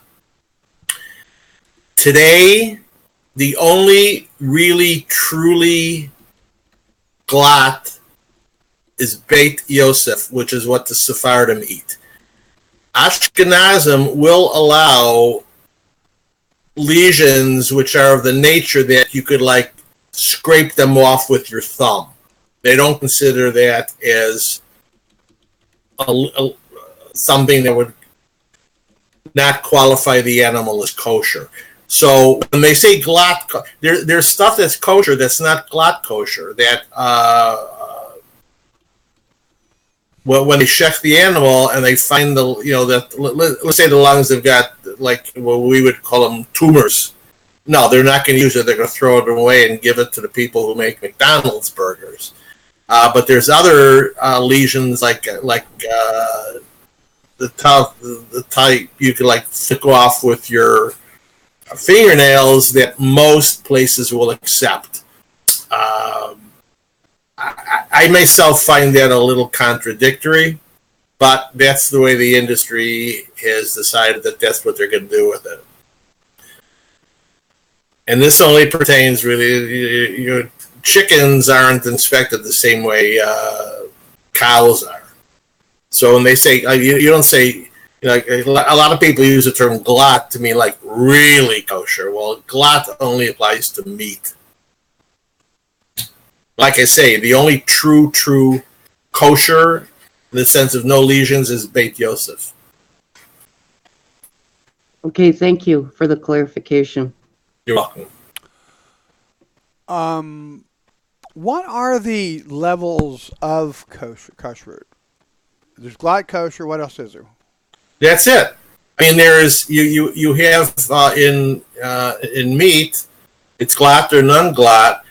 In dairy, you have Chalav Yisrael or Stam Yisrael. Chalav Yisrael means that from the time that the milk is taken from the animal until the time it goes to through the processing into the tanks, that a Mashgiach is present. That's Chalav Yisrael. Chabad are primarily use only Chalav Yisrael as a group. There's many others who only abide by Chalav Yisrael. I think it was I forgot his name. One of the great. It's escaping me. I used to work for a kosher pizza company in sales, and they wanted me to see where the cheese was made. And so I went to the factory where they made the cheese, and I actually served as the Mashgiach there for a week. And what I observed was that it's next to impossible, and they're worried about milk being kosher because you can mix it somehow with pig milk. Well, nowadays the farms that produce the milk, they're dairy farms. They're not regular farms where you get chickens running around and goats, playing with each other. There's no chance of it mixing with pig's milk. And oh God, I forgot his name from Yeshiva's Brisk. He said milk shouldn't even need to have a hechsher nowadays, but they do. So, but the only two levels of dairy are Chalav Yisrael and Stam Yisrael, which is just regular dairy. And if it is Chalav Yisrael, it'll say so on the cheese and on the milk and on the butter or whatever else it is. Susan Connor asked what is in a way I think a related question: is all Israeli wine kosher? It comes from Israel. Does that mean it's no? Is it all kosher? Yeah. I don't know the answer. If you go to the store and you find a brand not Mogan David or something like that, but a good wine, but it's made the grapes are grown in Israel. It's made in Israel. Does that of itself tell you that it is kosher, or would it still need a hechsher? No, it will not. You have to show a hechsher. Okay, that's what I was thinking too. Yeah. And Susan also says, I've heard rabbis refer to glot kosher milk, which I think you've touched, but anything else? No such thing. No such thing. You hear people say all kind of weird stuff because they're just trying to make some point. John says, I've never even heard of anyone using pig milk. Yeah, frankly, I haven't either. No, but this is back in the old days when that's what I'm saying. That's why this one. I guess it's Reb Soloveitchik. Okay.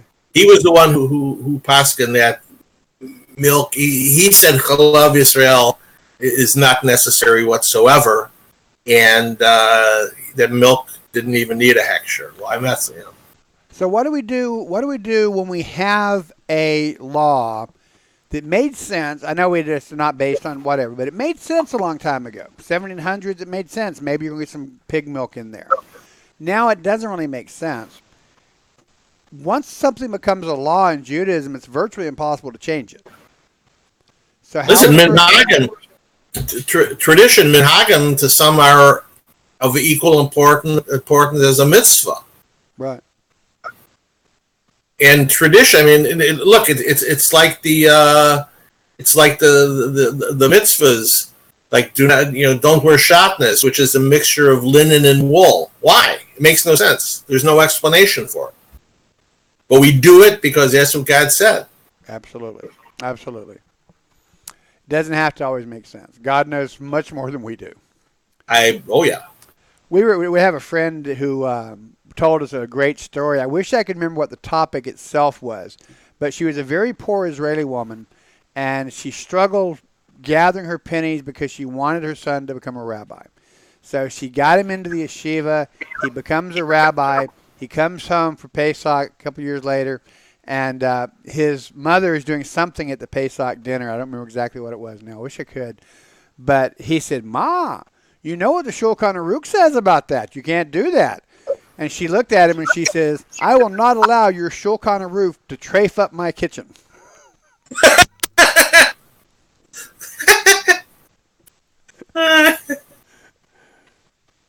There reminds me of a story. It's a little, same line.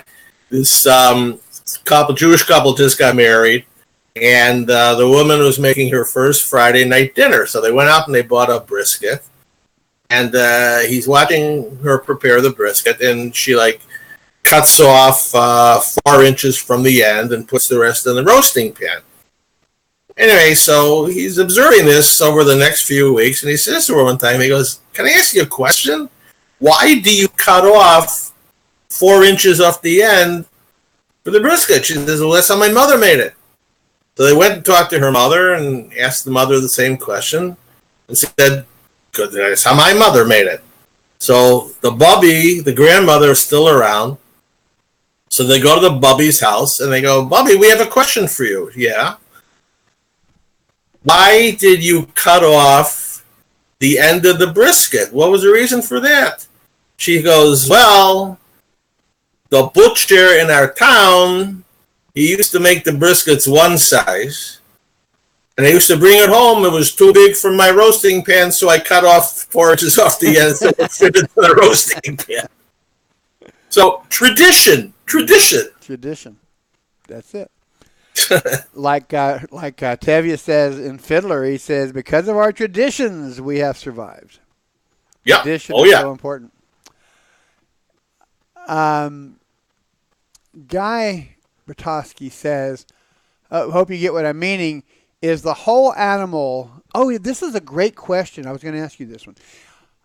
Is the whole animal unclean, or just the part where warbles are found with fly larvae, or does that make a difference? That's actually not quite the question I was going to ask you, but it reminded me. Well, no, if they find lesions on the lung that are of the type that would consider it non-kosher, the whole animal is non-kosher. Right, yeah. Everything. The question that it reminded me of is this one. In America, to my experience, it is common for Jewish butchers to sell beef from the top portion of the cow, and from the ribs up, basically, and to sell the lower portions to Gentile butchering establishments because they don't want to mess with the vein, with the sciatic issue. In Israel, my understanding is that whole idea is ridiculous. What is the ruling concerning using the lower half of the cow and the vein, or the sciatic nerve?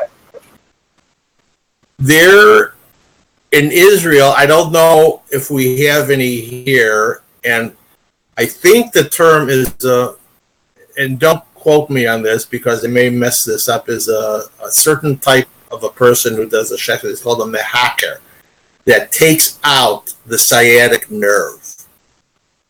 They have them in Israel. From what I understand, it makes the meat tremendously expensive, which is why I guess they don't have it here in the States. But as long as the sciatic nerve is removed, it's okay. I guess it's a very difficult process and really makes the meat expensive. We don't eat the sciatic nerve. It's not, we don't eat the portion. We don't eat the sciatic nerve. Right, so that is the Gid HaNashe. I'm Yes, probably mispronouncing it. Yeah.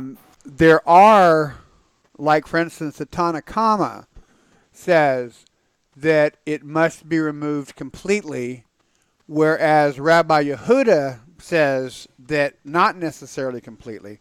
The first ruling is you have to really dig into the animal to make sure you get all of it, whereas Rabbi Yehuda says that if you just get the part on the top, that's okay. The traditional rabbinic opinion has gone with the first, that it has to be completely removed, which is a big deal. I would say so. I mean, think about it. Your sciatic nerve, like it runs the length of your thigh, which is the biggest bone in the body. And so the nerve itself, on a cow, got to be like 3/4 of a mile. Right. And it has to be removed on both legs as it goes down. Yeah. So it is a pretty big deal. So the halakha is it has to be fully removed, even though some opinions say it doesn't necessarily have to be fully removed. There was a rabbi here locally. Like I said, we used to have a butcher shop here. We don't have it anymore. It went before I moved here. But there's a butcher here named Randy's Meat Market that I sort of become friends with. And Randy told me that the kosher slaughterer that provided meat for the when they had the kosher shop here, he would bring the meat to Randy. Randy would then cut it up into steaks or whatever, and that all of these Jews started coming to his meat market because they knew that the meat actually came from the kosher butcher who charged like 3 times more for it. It's just, all this stuff is just, wow. Okay. Thank you for clarifying that. John says one thing for Noahides, if the spine is messed up, let's say the animal was hit by a car and it crushed the spine, and Noahide, he says, can't eat that. Some people don't know that. The Noahide laws forbid Noahides from eating blood and from intentionally harming the animal and mistreating the animal. Is that correct? Because I'm not aware of that, John. Now, if you were Jewish, it would be the law, but I'm not sure about Noahides. The only thing I mean, you can't eat a chicken that's got a broken bone. That's not acceptable. I don't know anything about as far as the Noahides would go. So if you have a farm and your cow gets out of the fence and walks into the interstate and gets hit by a tractor trailer or a car, would you be able to shechter that and serve it as kosher meat? I don't believe so. I don't know. Okay. I don't really know.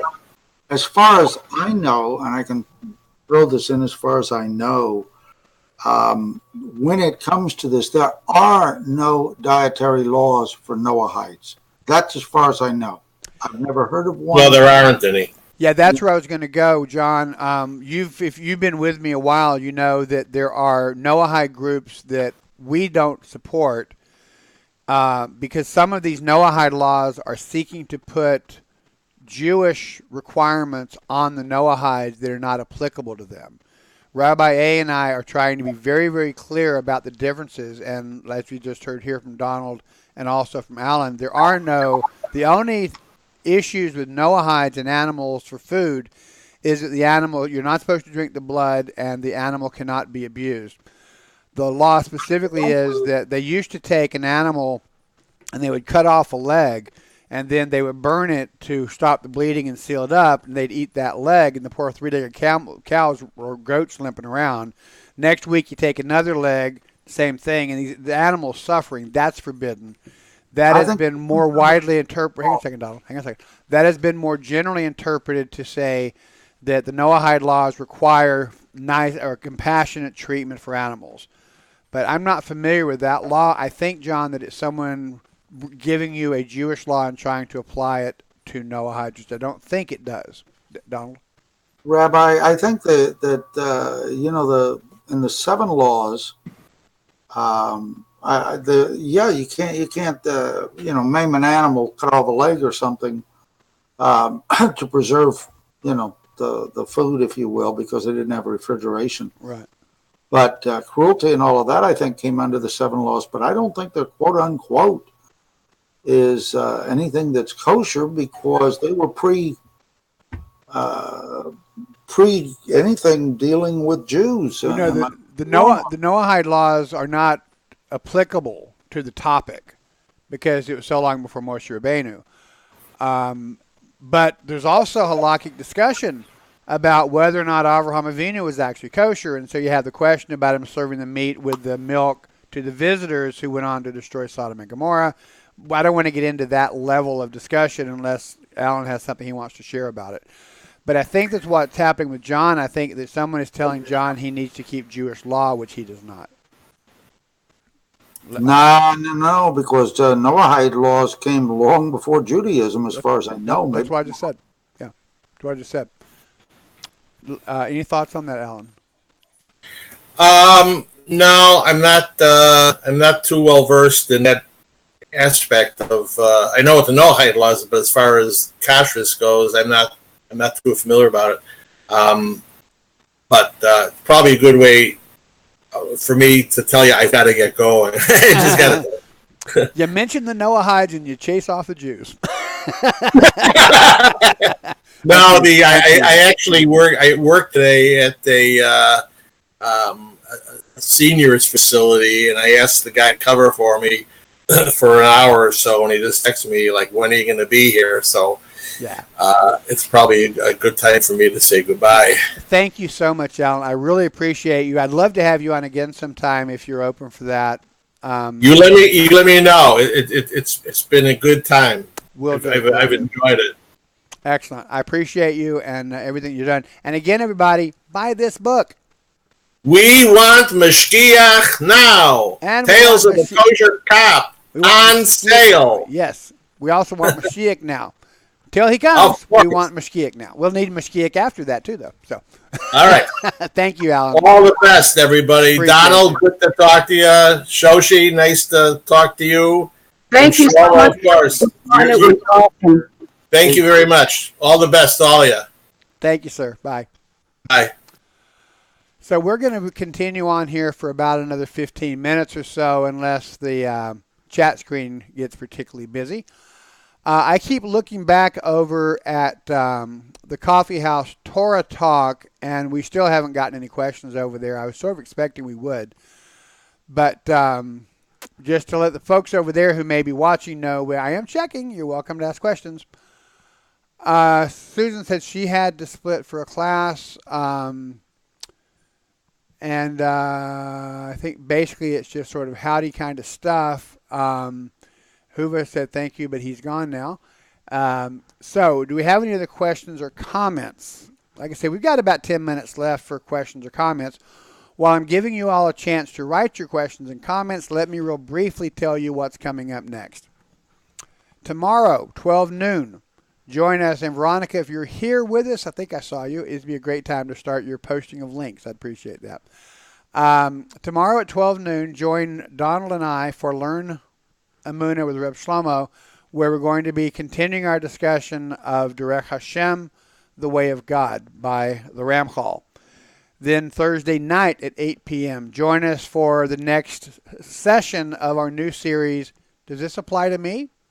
In the One God, Seven Law community. Thank you. Change the name. Yay! Well, this particular series is called that. Haven't decided about the other part yet. I know one question. I have one question. Yeah. In all of the years I have lived, which is 68, You're an I old still man. don't know everything about Amunah. When am I going to learn every single thing about Amunah? When in the Olam Haba. I had to ask.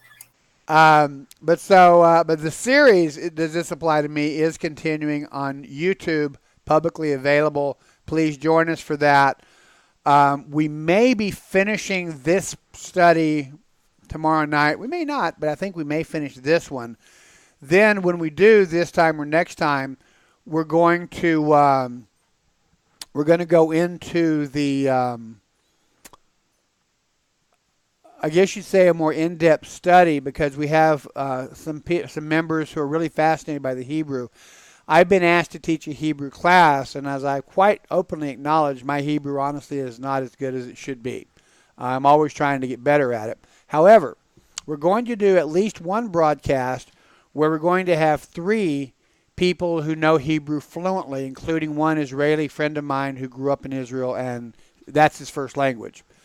On that broadcast, we're going to be talking about some of the same issues, but we're going to be specifically looking at Hebrew terms in relation to some of the questions that we have. What is a righteous Gentile?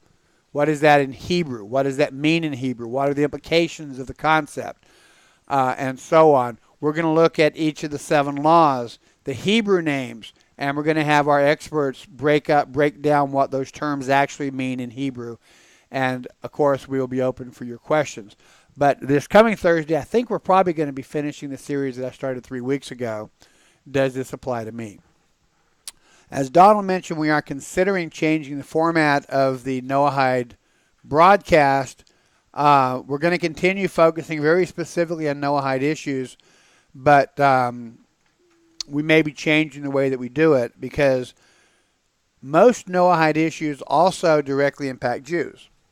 And so just like, for instance, our guest today, what he said a lot of what he said also would impact one way or another Noahides, as far as the cleanliness of the meat, the purity of the meat, and that sort of thing. And we will definitely be having Allan back. That was really good. I appreciated that. That was a great conversation. That was a lot of fun. That was a lot of fun. Then Friday night at 8 p.m. Eastern Time, join us at the House of Seven Beggars for our Friday evening Kabbalat and Ma'ari service with Rabbi Nachman leading, and Sabbath morning at 10 a.m. for the Shacharit service in the morning. Both of those will be on the Karuv Media Network. Veronica may not be here with us. I'm not sure, but I'm not seeing the post for our links. But I think probably most of you know them anyway. If you need a link and you don't know it, please PM me and I'll be happy to dig it out for you and give it to you. But on Monday at 8 p.m. on the Karuv Media Network, Rabbi A and Zeta, his lion puppet, will be sharing Hasidic tales. It's a really cool broadcast that Rabbi A does then. And then on Wednesday, again, the daytime at 12 noon will be Donald and I for the next Now What? Wednesday night, which would be tonight. Also join Rabbi A on the Karuv Media Network for Torah study with Rabbi A and Reb Ruvain. John says that about the spine came from the book Divine Code. The Divine Code is considered to be a very good book. It is. We respect the Divine Code as a source book. Rabbi A has read it thoroughly. I have skimmed it fairly thoroughly. The principle, though, is, and I got in trouble last time over this, and so I really do want to be careful about how I say this one. The 7 Noahide laws are the requirements of Noahides. To be considered a Noahide, these are the laws that need to be observed, those 7 laws. As with the 613 laws, you can break the 7 laws down, or not break, you can subdivide them into myriad topics. If you don't murder, then you also don't murder babies. If you don't murder, you're also going to be opposing abortion if you understand it properly. That's just an example. I don't want to get into what's happening on that front right now. But each of the 7 laws will break down into other areas. The laws concerning the treatment of animals likewise break down. Many Noahides, after they become established in the Noahide way, will naturally want to become more observant, which is good, and we applaud that.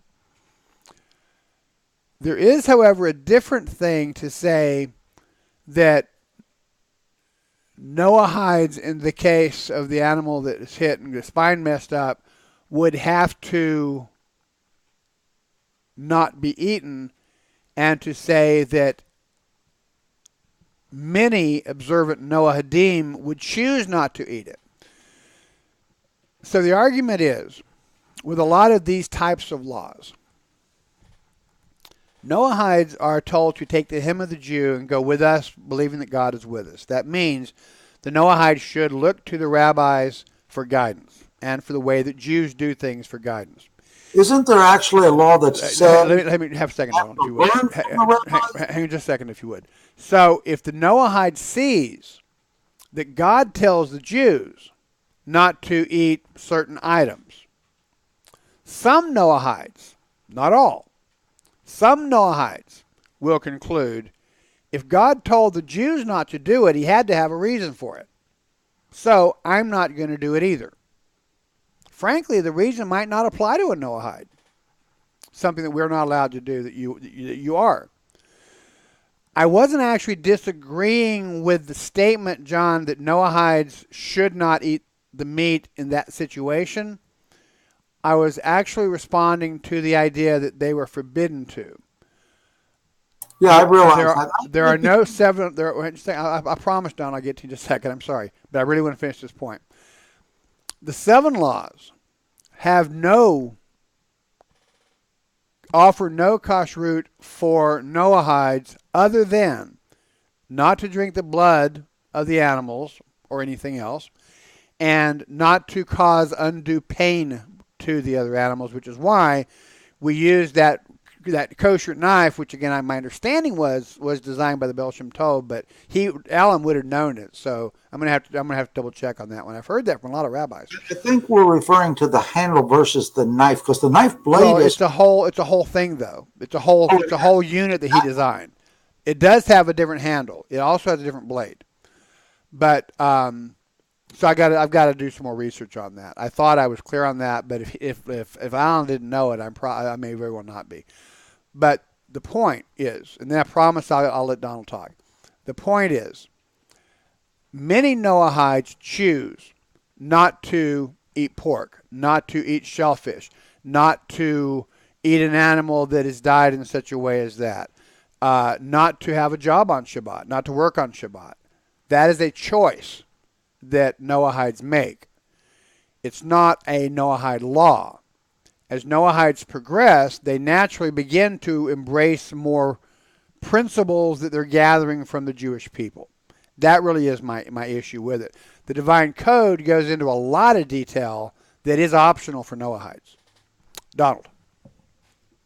You know, I don't know where I got this notion from, but somehow through all of these years, it is my belief that someplace either in Torah or maybe not in Torah, Noahides are required to learn from rabbis and they're not permitted to learn so much from other Noahides. Now, I don't understand I don't understand why that is, other than, and we see it now happening, we have people who are claiming things like coming out with a Noahide prayer book and things of that nature. There is no such animal, and this is why we're supposed to look to the rabbis, or Noahide is supposed to look to rabbis for teaching. Am I right or wrong on this? Where did I go wrong? The only, because you've mentioned that a few times, and I've tried to do some research to find that. The only thing that I've managed to find is that when a non-Jew chooses to go with the Jews because they understand our covenant, they are in the same situation in this respect as any Jew. The rabbis have been appointed to be the authorities and the teachers of the Jewish people. Literally, that's what a rabbi is. He's a teacher. Practically, he's actually more like a lawyer or a judge. But therefore, if a Noahide is going to go with the Jews, the Noahide is going to do the same thing that the Jews do, which is he's going to look to the rabbis. I could not find, and am not familiar with anything saying that Noahides cannot learn from other Noahides. I consider, however, for instance, that when a Jew studies the Talmud, we're encouraged to have a study partner. So my assumption is that it is good for Noahides to have a study partner, to learn with another Noahide. I think that's very good. But Noahides absolutely should be under rabbinic authority and guidance, and should be going to the rabbis for their teachings. But I don't think it is. I don't think it is a thing that a person has to be so strict that they can't listen to what a more advanced Noahide would say to them. But if the Noahide says something that sounds fishy, then they should go to the rabbi for clarification. Most of these types of principles are general statements. Think of it like as an umbrella. All Noahides are under this umbrella. But some Noahides are a lot closer to the stem of that umbrella than other Noahides. Some Noahides have been Noahides long enough and have studied enough to have a good sense of what is correct and what is not. Other Noahides, I don't want to use the word in a negative sense, but other Noahides are rather gullible. And they think, well, this guy says he's a Noahide and he says this. As I mentioned, there is a very large Noahide group that most of us know of that is being led by a Baptist pastor. People can be deceived quite easily. For safeguarding, Noahides should go to rabbis for their learning. And by the way, they should be very selective of the rabbis that they go to. I know rabbis that I would never suggest anybody go to. In fact, there are rabbis I would suggest people avoid like the plague. So a sincere Noahide needs to be very careful. The Noahide, I would actually say like any Jew, but especially like a Jew who is not that well educated in Judaism, it is far preferable to choose one rabbi to be your rabbi. For me, that's Rabbi Allan Nachman ben Chaim. It is best to choose one rabbi and say, this is my rabbi. Now, we have access to the internet. We've got access to everything ever written at our fingertips. I mean, it's amazing what we have access to. Nothing wrong with studying what other rabbis say. Nothing wrong with reading books by other people. It's all good. But to say, this is my rabbi, this is my focus is with this rabbi and his teachings. Traditionally, that rabbi was your local synagogue rabbi. Today, like our guest said, over half of the Jews are not affiliated with any synagogue. So they can't do that. But we have access online to people like Shlomo Nachman, people like Rav Jor, so many great rabbis. Rabbi A, Our House of Seven Beggars. The local component is now expanded to include this local community that we're in here, the internet. But a Noahide is advised to be rather careful in what they do and what they learn, even from rabbis. What you learn needs to speak truth to you. The rabbi needs to be able to explain it in a way that makes sense. Now, as we discussed, sometimes the answer is simply God said to, and that's it. There is no rational explanation for linen and cotton or whatever. I find that to specifically be the case in the dietary law because there's no place that I can find in writing an explanation for, as an example, why we're not permitted to eat shellfish and that kind of. It doesn't tell us why. It just says you can't. Right, just says you can't. So sometimes that's the answer. And hence the name of the broadcast, by the way, does this apply to me? Okay, the rabbis say you can't mix meat and dairy. The Torah doesn't actually say that. It gives us a foundational scripture that we jump off of, but that's a rabbinic ruling. So, Rabbi, you're telling me the Jews can't have meat and dairy. Does that apply to me as a Noahide? And the answer, by the way, is no. It doesn't apply to you. Can you separate meat and dairy? Of course you can, as an optional choice. Why would you want to do that? Maybe because you see that the Jews do that, and you know that God told the Jews, and God tends to know what he's talking about. Totally fine. But you're not commanded to. Same with pork and shellfish and other things. Well, the biggest one that you see in every store is this catfish. Yeah. And of course, catfish is scavenger fish, and that we're prohibited from eating scavenger, which your crawdad is. But again, there's no explanation. Right. So sometimes you're going to ask the rabbi, and the rabbi is going to say that's Torah. Sometimes we can say, for instance, about meat and dairy. Think about it this way. You're separating life and death. That's a good thing to do as a metaphor. I like that. That's palatable. That's but the fact is, the Torah, but the Torah doesn't say that. No, but you're looking a gift horse in the mouth if you think about it. Yeah. And it's the same with his story that I really got a kick out of about why a non-Jew is not allowed to turn on the oven. I just thought that was so funny. You can't do it because that's the halakha if you're Jewish. But find a rabbi that you can relate with. Find a rabbi that doesn't make you want to pull your hair out.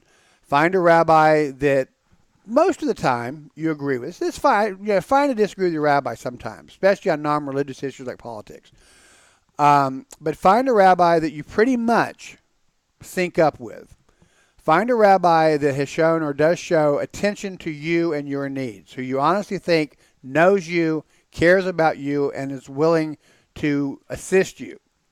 Let that be your rabbi, whoever that rabbi is. Then feel free to study with other rabbis, watch other videos, read other books. Nothing wrong with that. But your go-to rabbi should be my Rebbe, whatever that means, my rabbi. And my rabbi is the one that I go to when I have questions. Rabbi, Rabbi so-and-so said this, but that doesn't seem right to me. What is the situation here? And then I accept what my rabbi tells me the situation is. And by the way, I want to mention for those that do not realize this, and this is an accurate statement. If you ever meet a rabbi who says, I don't have a rabbi, I don't need a rabbi, you don't want that rabbi. True. Everybody needs to be under someone else's authority. Absolutely. And you will find that even rabbis like our wonderful Rabbi Ariel Nachman ben Chaim, his Rebbe died, I'm not sure how long ago, but it's been quite a while. But you'll constantly hear him talking about the Nickelsburg Rebbe and this Rebbe and that Rebbe that he goes to that is his authority. Every rabbi needs to be under authority. I don't know if Rebbe has someone that he would at this point say he's my Rebbe or not. I'm not sure if he does. But he has a number of advanced rabbis that he goes to assist him whenever he needs it. Every rabbi needs to be under authority. And every Noahide, just like every Jew, every Noahide needs to accept the authority of a rabbi. I'm not familiar with any halakha that says that Noahides shouldn't talk to each other or study with each other. I don't think that's there. But they certainly should be under the authority of a rabbi. And if a Noahide says something to them that sounds fishy, they should ask the rabbi. Well, Not a bad idea to check on some things, even if they don't sound fishy. Well, that was something relatively new that I've heard people say. And I think where it got implemented, I think where this is coming from is probably some of these Noahide groups that decided it is a religion when it is not. And that it is basically, if you will, my interpretation of it is that the Noahidism, period, is not a religion, but a way of life with a set of laws. And this I would also apply personally. So, I want you to realize this is mine. I see Judaism as a way of life versus quote unquote religion. Because with Judaism, you have to live that life. And that's a little different than walking out of a church and leaving it there on the steps. Well, but they teach that too, though, Donald. Christians are supposed to live Christian lives. But I would word it a little bit different. Laws, though, like we have. That's the. Well, they have their laws. They have lots of laws. Okay, I don't know. I've never, Yeah, that's why I want to be really careful because I don't want. There's some really devout, good Christians who absolutely live their life, and they have a lot of very clear rules and laws. But I would word it what you said a little bit differently. Judaism to me is an extended family. It doesn't really matter what you believe or do in terms of whether or not you're Jewish. If your mother was Jewish or if you formally converted through a recognized Beit Din, you're a Jew. Our family, sometimes dysfunctional, but our family has a family religion. The family religion is also called Judaism. Judaism is absolutely a religion as far as I'm concerned, but it is the religion of the Jews, and not every Jew practices it. And you have to be clear to make a distinction there. Well, I'll tell you what I have found in all of my years, and I say that because, I've been around so many people. I have found it very interesting that some of my very dear Christian friends actually turn out to have Judaism in their DNA, in their past. And I think I told you that Sandra's one of them. Mm-hmm. She and her brother discovered that I've forgotten what percentage, but there was a percentage, definitely they're Jewish and Sephardi. Yeah, but remember the problem, though, with DNA. I find it very interesting that it wasn't just them, but several other Christian friends of mine have discovered that their relatives of the past were very religious Jews, including a few that were rabbis. Right, but remember the problem with DNA is that we do not accept DNA for anything. As far as Judaism goes, it's like Cherokee people don't accept it to prove that you're Cherokee. That's where that politician woman got herself in trouble.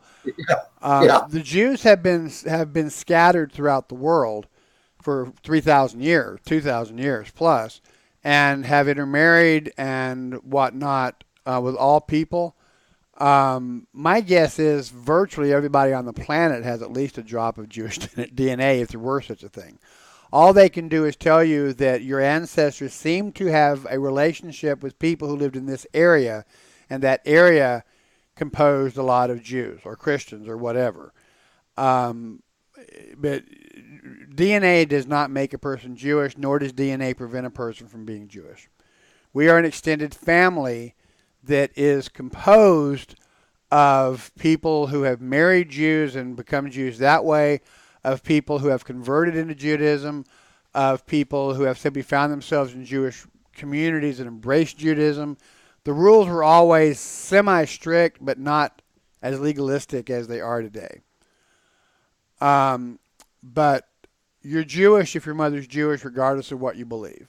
You're Jewish if you formally converted through a recognized Beit Din, regardless of what you believe after the fact. However, to join us, you do have to go in through our religious authorities, which I've always thought was sort of interesting. But that could be a very secular rabbi in some secular Jewish movement that doesn't believe in anything. But you do have to go to the religious rabbis to enter into our fold. But it is a good idea, though, nonetheless, to have rabbinic oversight. It's vitally important to have that. And if a person, I had recently in Noahide during that whole brouhaha that came up last week, a woman wrote me and said that I am a cultist and do not understand anything about Noahides because you don't even have any association with Jews at all to be a Noahide. In fact, you can be an anti-Semite and be a Noahide, as I think she was. All you have to do is follow the 7 laws. Well, that's very good, except the first one is called Avodah Zarah, which is foreign worship. If you don't worship the God of Israel, you're not a Noahide. If you don't accept rabbinic authority, you're not a Noahide. But as far as some of these specifics, those things, like we debate, everybody debates. John, yeah, it was a great question, John. Thank you for that. Or, yeah. Guy says, hard enough being myself and trying to be a righteous Gentile rather than trying to be someone I'm not, something I'm not. Just me, I get this is true for everybody, Guy. Like a certain point, excuse me, it's well, you know, we've spoken about the story I don't know how many times, and you've heard it, Guy, I know, that Reb Zusha, the famous Hasidic disciple of the Baal Shem Tov, who refused to accept any followers because he said that the Baal Shem Tov is everything to him. Reb Zusha was lying on his deathbed, and people who considered themselves to be his students, people who were totally devoted to him but he wouldn't personally accept as a Talmid, noticed that laying there dying, that they see a tear rolling from his eye.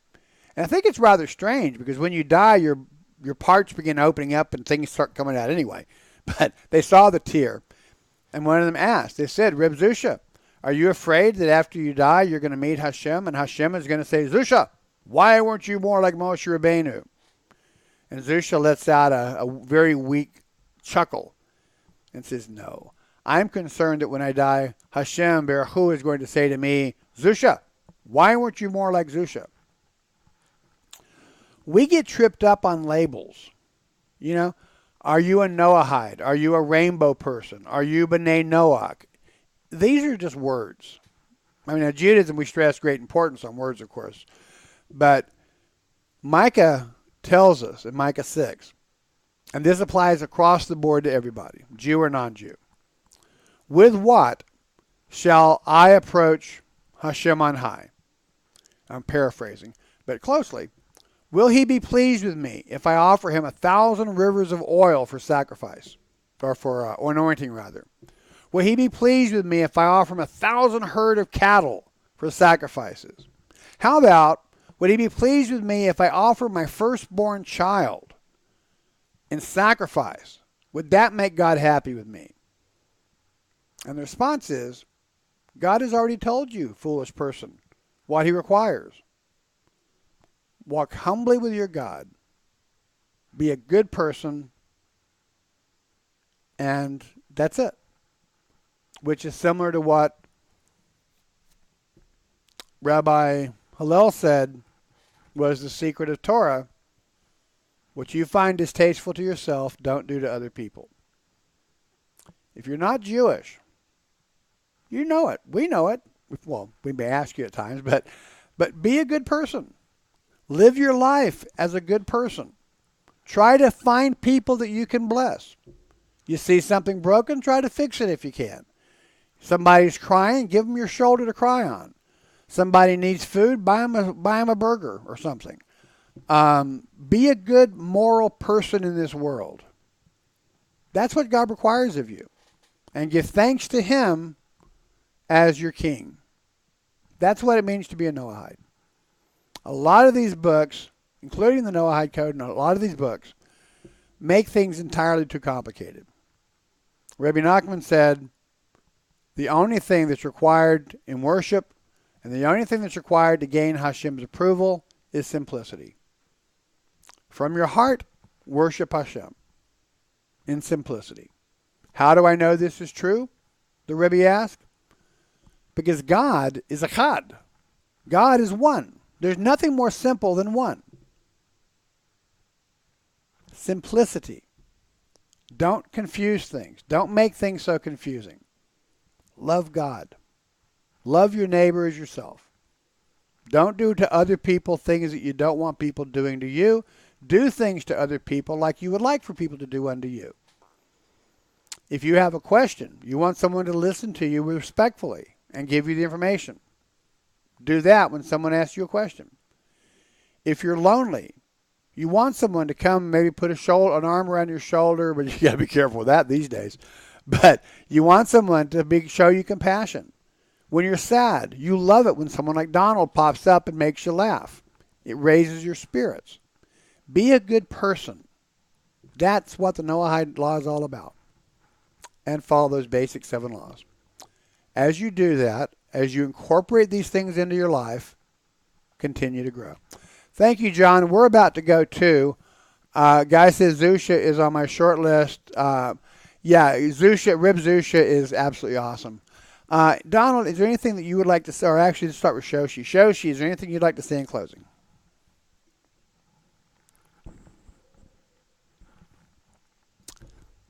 Shoshi is... Sorry about that. I was away from the... Hey! That's enough.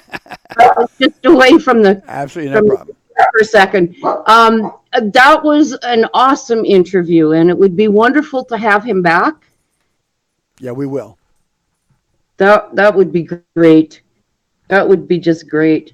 And hopefully, I will tie my Shlomo to the table so that he's here for that. I think you'd have to because, man, this guy is go, go, go. Yeah.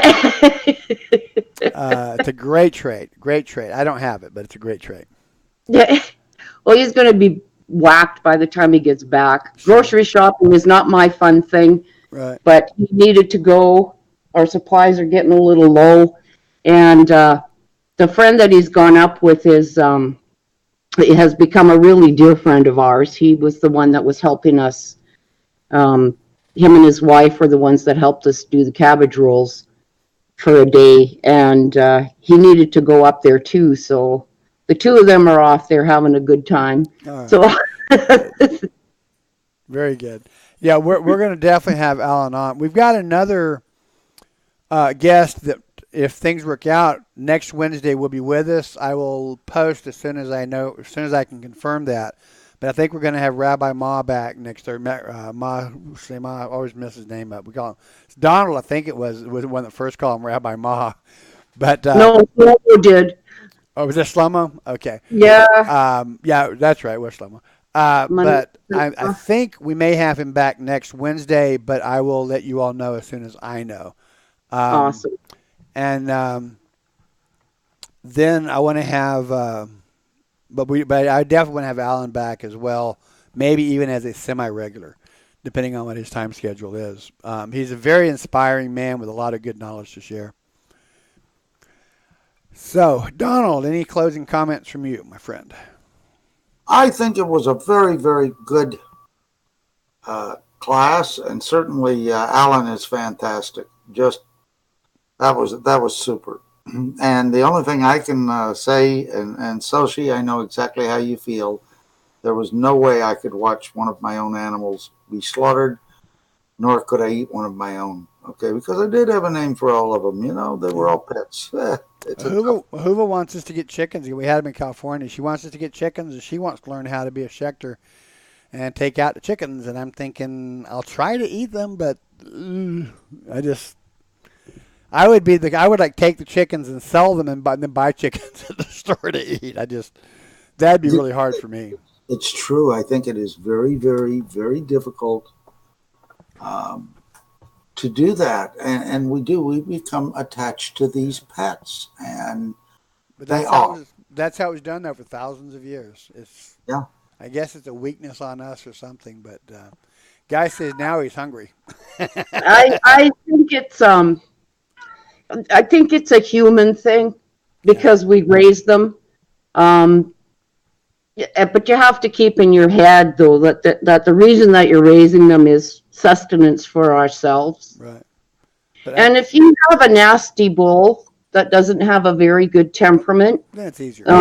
Boy, they taste good on a plate. I can imagine. No, I could never do that. Of course, my bulls were. I only had 2 bulls. Okay, we never had more than 2 bulls. Otherwise, they were neutralized, shall we say? Take this, you meanie. Take that. But how does it feel, huh? Animals are very, very precious to us, and hello, Lila. not many. I couldn't do it. I'm with you, Shlomo. I couldn't eat one of my chickens because they were all pets. They came over and gave me hugs and things. I could do it if there was no other food. You got to survive. But pending the apocalypse, once the chickens are here, as far as I'm concerned, they're pretty safe.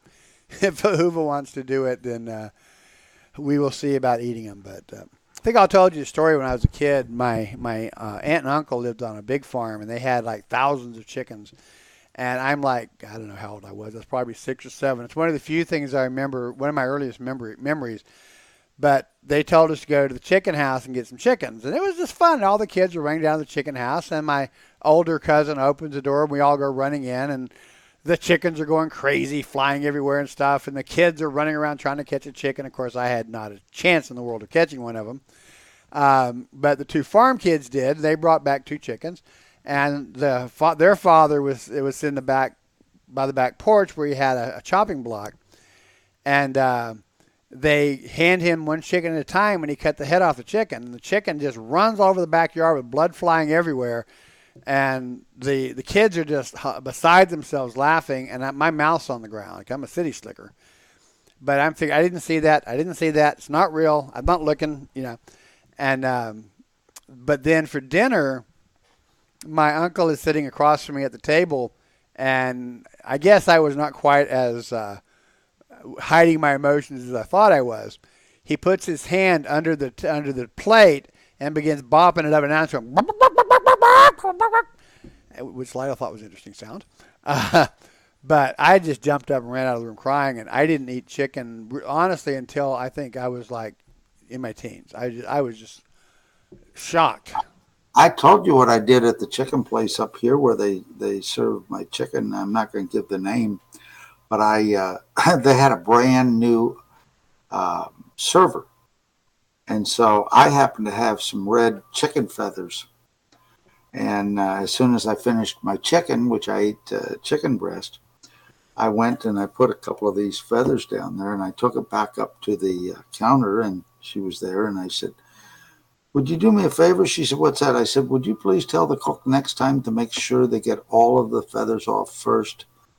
And she like screams, goes running back to the owner of the franchise, and he comes forward. He's laughing his backside off. "Don't worry, sir. Our chickens are white only." That's racist, though.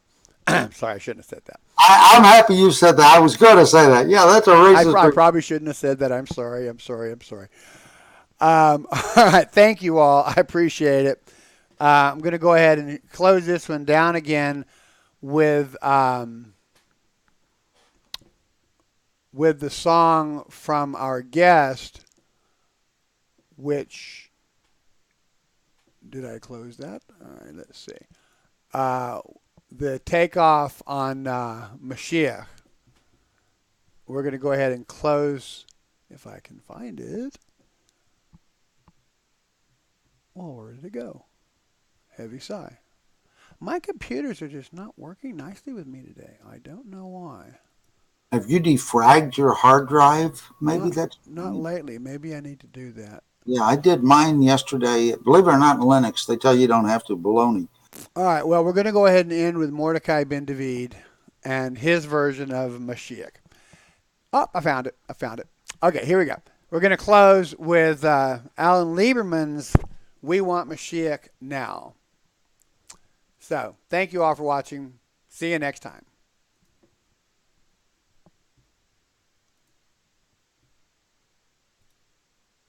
Hopefully.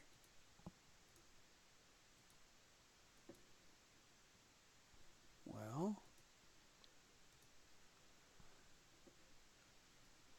I guess we're not, because it's not broadcast. All right, anyway, sorry about that. Mordecai ben David. God bless you, folks.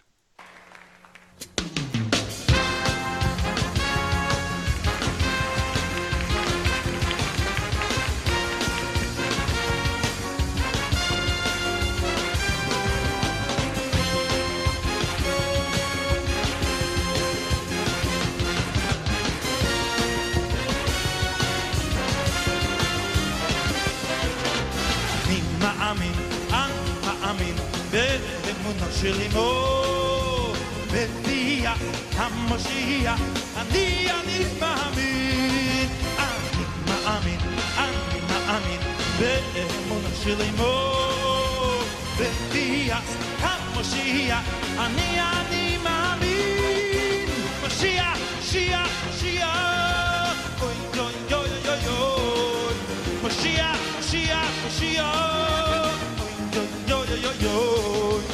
Mashiach, Mashiach, Mashiach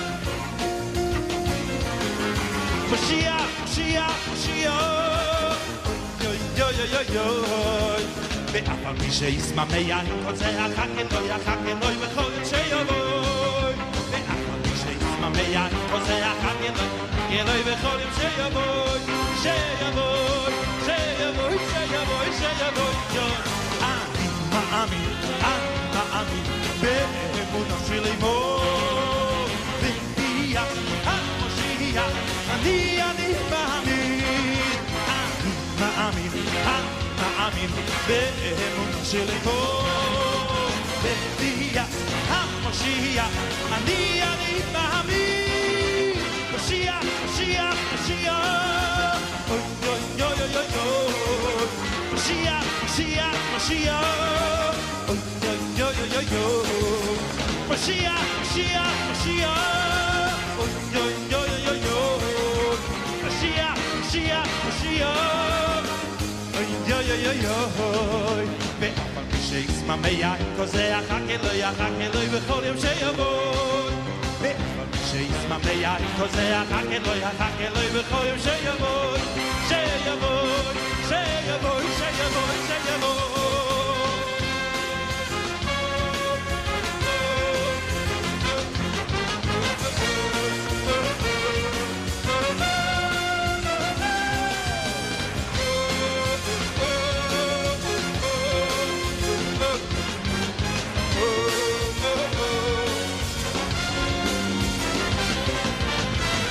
מאמין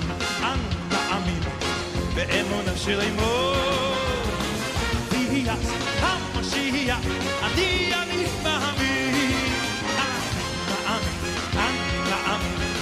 באמונה שלי מו ביאת המשיח אני מאמין משיח, משיח, משיח אוי אוי אוי אוי אוי אוי משיח, משיח, משיח Oy, oy, oy, oy, oy, oy Mashiach, Mashiach, Mashiach Oy, oy, oy, oy, oy, oy Mashiach, Mashiach, Mashiach Oy, oy, oy, oy, oy, oy ואף על פי שישמע מיין כוזח הכלוי, הכלוי בכל יום שיבוא ואף על פי שישמע מיין כוזח הכלוי, הכלוי בכל יום שיבוא